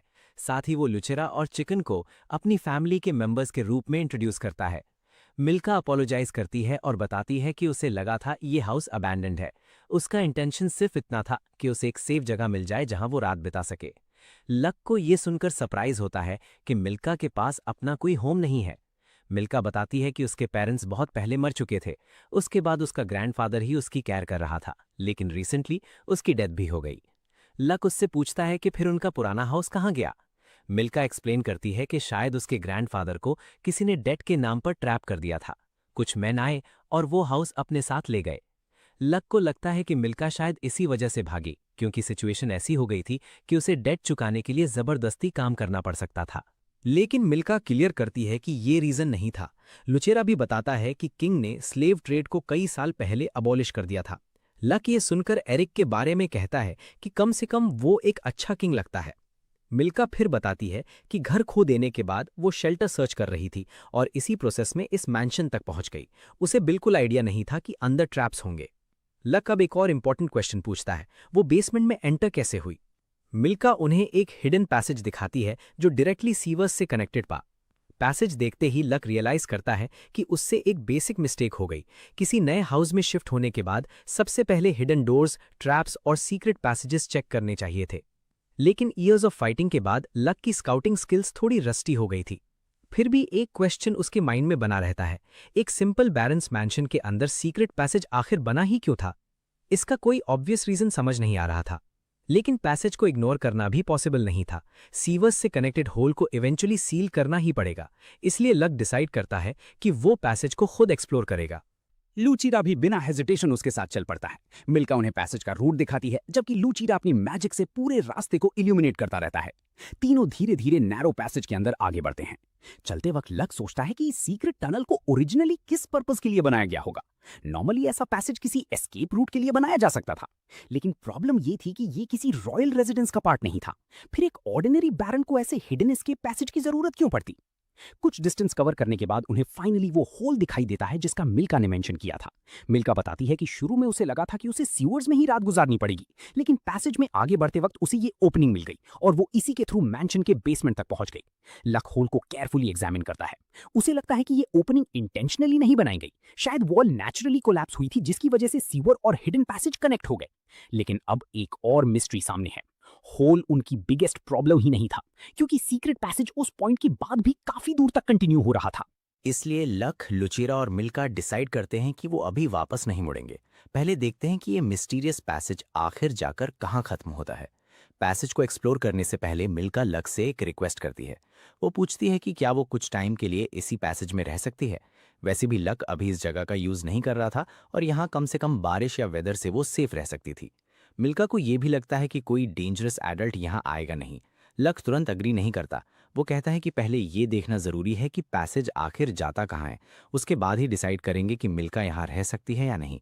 मिल्का मान जाती है, लेकिन सडनली वो पैसेज में सबसे आगे चलने लगती है। लक ये देखकर इमीडिएटली उसे रोक देता है। आगे ट्रैप्स हो सकते हैं, इसलिए वो वार्न करता है कि मिल्का को फ्रंट में नहीं जाना चाहिए। लेकिन मिल्का का लॉजिक बिल्कुल उल्टा है। वो कहती है कि इसी वजह से वो आगे जाना चाहती है। अगर कोई ट्रैप हुआ तो सबसे पहले वही उसके सामने आएगा। लक उसकी बात समझ जाता है और डिसाइड करता है कि ऑर्डर होगा सबसे आगे लक, उसके पीछे मिल्का और सबसे लास्ट में लुचेरा। मिल्का फिर एक अजीब बात बोलती है, अगर लक उसे फ्रंट में भेजेगा तो किसी ट्रैप में फंसने वाली भी वही होगी। लक ऑलरेडी ये समझ रहा था, लेकिन उसे ये जानने में इंटरेस्ट होता है कि मिल्का खुद को सैक्रिफाइस करने के लिए रेडी क्यों है। मिल्का का आंसर सुन के लुचिरा भी सरप्राइज रह जाता है। मिल्का बताती है कि उसका मानना है कि अगर वो ट्रैप में फंस जाए तो बाकी लोग इजीली एस्केप कर सकते हैं। लक उसकी बात सुनकर कामली उसके हेड पर हाथ रखता है और पूछता है क्या वो उसे ऐसा थग लगता है जो किसी चाइल्ड को ह्यूमन शील्ड की तरह यूज करेगा। मिल्का इमीडिएटली मना कर देती है, उसके लिए ये बस नॉर्मल था। वो कहती है कि रिच पीपल यूजुअली इसी तरह सिचुएशंस हैंडल करते हैं। लक उसे अश्योर करता है कि वो ऐसा बिल्कुल नहीं करता। मिल्का फिर कंक्लूड करती है कि अगर ऐसा है तो लक एक नाइस रिच गाय होगा। लक हल्का सा रीअश्योर करते हुए कहता है कि वो एक वेटरन एडवेंचरर है, इसलिए किसी नॉर्मल ट्रैप में फंसने का चांस ही नहीं है। मिल्का ये सुनकर एक्साइटेड हो जाती है कि लक एक वेटरन एडवेंचरर है। हाँ, लक ये भी क्लियर कर देता है कि उसका रैंक अभी भी F रैंक है। कुछ देर और आगे चलने के बाद तीनों एक डेड एंड पर पहुंचते हैं, लेकिन लुचीरा को वॉल की दूसरी तरफ से मैजिकल एनर्जी फील होती है। लक भी वॉल को एग्जामिन करता है और सेम कंक्लूजन पर पहुंचता है। यहाँ एक पावरफुल मैजिकल स्पेल पैसेज को ब्लॉक कर रहा था। लक को लगता है कि ये लॉक बिल्कुल वैसे ही है जैसे किसी पैलेस के ट्रेजर वॉल्ट को प्रोटेक्ट करने के लिए लगाया जाता है। मिल्का ये सुनकर एक्साइटेड हो जाती है। उसके माइंड में तुरंत थॉट आता है कि वॉल के पीछे शायद बहुत सारा ट्रेजर छुपा हुआ है। इतना दूर आने के बाद लक भी डिसाइड करता है कि लॉक को चेक करना चाहिए। सबसे पहले वो एनालाइज स्पेल यूज करता है, इसके बाद वो उसके ऊपर ट्रेस कास्ट करता है। कुछ ही सेकंड्स में वॉल पर बने मैजिकल सर्कल्स का कलर चेंज होने लगता है। लुचीरा लक की स्पीड देखकर जेन्युइनली इंप्रेस्ड होता है। इतने कॉम्प्लेक्स मैजिकल लॉक को लक ने सरप्राइजिंगली बहुत जल्दी डिकोड कर लिया था। फाइनली लक एक और स्पेल एक्टिवेट करता है और अगले ही मूवमेंट सामने की वॉल क्रम्बल्ड होकर टूट जाती है। वॉल के पीछे एक एलिगेंट और इंप्रेसिव रूम रिवील होता है। मिल्का तुरंत अज्यूम कर लेती है कि ये रूम वेकेंट है और कहती है कि वो यहीं रहना चाहेगी। लक उसकी बात करेक्ट करता है। ये क्लियरली वेकेंट नहीं लग रहा था, और अगर वेकेंट होता भी बिना परमिशन किसी और की प्रॉपर्टी में एंटर करना इलीगल होता। तभी उन्हें एक साउंड सुनाई देता है। किसी के आने की आवाज थी। लुचीरा और मिल्का पैनिक करके तुरंत हाइड हो जाते हैं। लक भी उनके साथ हाइड करता है, लेकिन वो बिल्कुल काम रहता है। कुछ ही सेकंड्स बाद लक को एक फेमिलियर वॉइस सुनाई देती है। वो हाइडिंग स्पॉट से बाहर आता है और सामने वाले से लेट नाइट में यहाँ आने के लिए अपोलोजाइज करता है। और जब सामने एरिक को देखता है तो सिचुएशन और इंटरेस्टिंग हो जाती है। एरिक लक को इतनी रात को यहाँ देखकर पूछता है कि वो यहाँ क्या कर रहा है। भी कंफ्यूज होता है कि किंग खुद यहाँ क्यों आया, क्योंकि ऐसी डिस्टर्बेंस इन्वेस्टिगेट करना नॉर्मली सोल्जर्स का काम होता है। एरिक बताता है कि उसके चेम्बर्स इसी रूम के बिल्कुल पास हैं, इसीलिए आवाज सुनकर वो खुद सिचुएशन चेक करने आ गया। लेकिन अब उसकी क्यूरियोसिटी और बढ़ जाती है, आखिर लक यहाँ कर क्या रहा था। आंसर देने से पहले लक अपने साथ आए फ्रेंड्स को बुलाता है। एरिक की नजर मिल पर पड़ती है और वो पूछता है कि ये रेड हेड गर्ल कौन है। लक मिल के सर पर हाथ रखकर उसका इंट्रोडक्शन कराता है। इसके बाद सब बैठते हैं और लक बिगिनिंग से लेकर अब तक की पूरी स्टोरी एरिक को बता देता है। ये सब सुनकर एरिक थोड़ा ऑकवर्ड हो जाता है, क्योंकि उसे पता था कि ये मैंशन रॉयल पैलेस से कनेक्टेड क्यों है। एरिक बताता है कि उसके ग्रैंडफादर का पुराने टाइम में एक विडोड बैरनेस के साथ अफेयर था, उसी के लिए उन्होंने ये मैंशन खरीदा था। दोनों सीक्रेटली मिल सके, इसीलिए मैंशन और पैलेस के बीच एक हिडन पैसेज भी बनवाया गया था। बैरनेस की फैमिली लाइन बाद में खत्म हो गई, क्योंकि बैरन के कोई चिल्ड्रन नहीं थे। एरिक के ग्रैंडफादर और बैरनेस का जो एक चाइल्ड था, उसे किसी दूसरे नोबल फैमिली ने अडॉप्ट कर लिया था। ये सुनकर लक को एरिक का अंकल याद आता है और उसे समझ आ जाता है कि शायद वही अडॉप्टेड चाइल्ड था। अब नेक्स्ट प्रॉब्लम थी सीक्रेट पैसेज की। लक एरिक से पूछता है कि क्या वो इस पैसेज को कनेक्टेड रहने देगा। एरिक को पैलेस और लक के मैंशन के बीच कनेक्शन से कोई प्रॉब्लम नहीं थी, लेकिन पैसेज का एक हिस्सा सीवर्स तक पहुंच गया था, जो ऑब्वियसली एक्सेप्टेबल नहीं था। लक कहता है कि वो उस ब्रोकन सेक्शन को इजीली रिपेयर कर सकता है। दोनों पैसेज में वापस जाते हैं और लक अपनी एबिलिटी से वॉल के डैमेज्ड पार्ट को रिपेयर कर देता है। लेकिन इसी बीच मिल, जो पूरी रात के इवेंट से कंप्लीटली एग्जॉस्टेड हो चुकी थी, वहीं खड़े खड़े कोलैप्स करके सो जाती है। लक उसकी कंडीशन समझ जाता है और मिल को अपनी बैक पर उठा लेता है। तभी लूची लक से रिक्वेस्ट करता है कि मिल को मैंशन में ही रहने दिया जाए। बेसमेंट उसके लिए प्रॉपर लिविंग प्लेस नहीं है, और जो फ्रूट्स मिल वहां खा रही थी वो भी प्रॉपरली राइप नहीं थे। लक ये सुनकर कहता है कि उसका प्लान पहले से ही मिल को मैंशन में रखने का था। ये सुनकर लची काफी रिलीव्ड और हैप्पी हो जाता है। अगली सुबह नेक्स्ट मॉर्निंग मिल की आंख एक कंफर्टेबल बेड पर खुलती है। उसे बिल्कुल समझ नहीं आता कि वो यहाँ कैसे पहुंची। रूम से बाहर निकलकर जब वो सराउंडिंग्स देखती है तब उसे रियलाइज होता है कि वो मैंशन के अंदर है। कुछ देर बाद मिल को जोर की भूख लगती है, लेकिन जैसे ही वो आगे बढ़ती है अचानक एक वुल्फ उसके सामने आ जाता है। मिल डर के मारे जोर से स्क्रीम कर देती है। उसकी आवाज़ सुनकर लक भी उठ जाता है। बाहर आकर वो देखता है कि वुल्फ मिल के ऊपर बैठा हुआ है और मिल को लग रहा है कि अब वुल्फ उसे खा जाएगा, लेकिन लक को सिचुएशन देखकर हंसी आ जाती है। वो समझ जाता है कि वुल्फ ने मिल को एक इंट्रूडर या थीफ समझ लिया है। लक वुल्फ को गुड बॉय कहता है और मिल को छोड़ने का ऑर्डर देता है। वुल्फ पीछे हट जाता है, लेकिन मिल अभी भी कंप्लीटली कंफ्यूज होती है कि ये सब हुआ क्या। मिल की स्क्रीम और कमोशन सुनकर जा और चली भी जाग जाते हैं। लची भी अपने रूम से बाहर आ जाता है।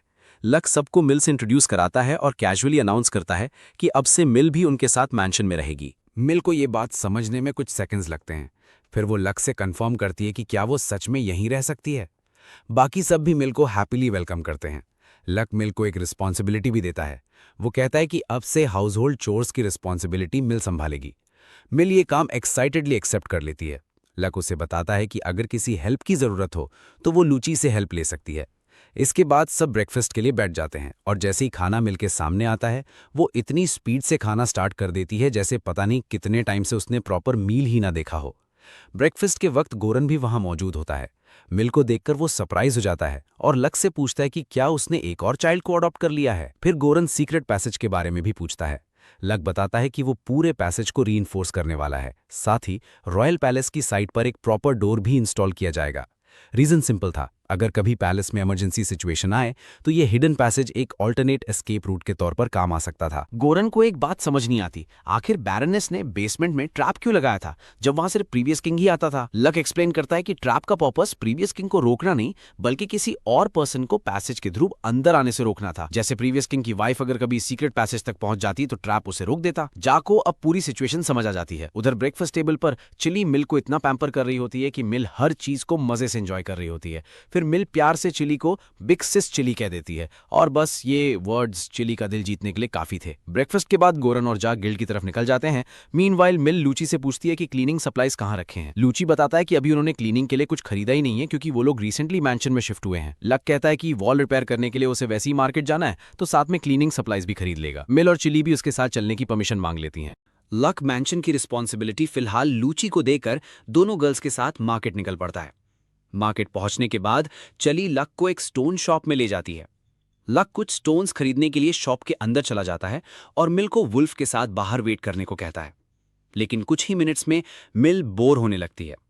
तभी उसकी नज़र पास की एक टूल शॉप पर पड़ती है। मिल वुल्फ को वहीं वेट करने के लिए कहती है और खुद शॉप के अंदर चली जाती है।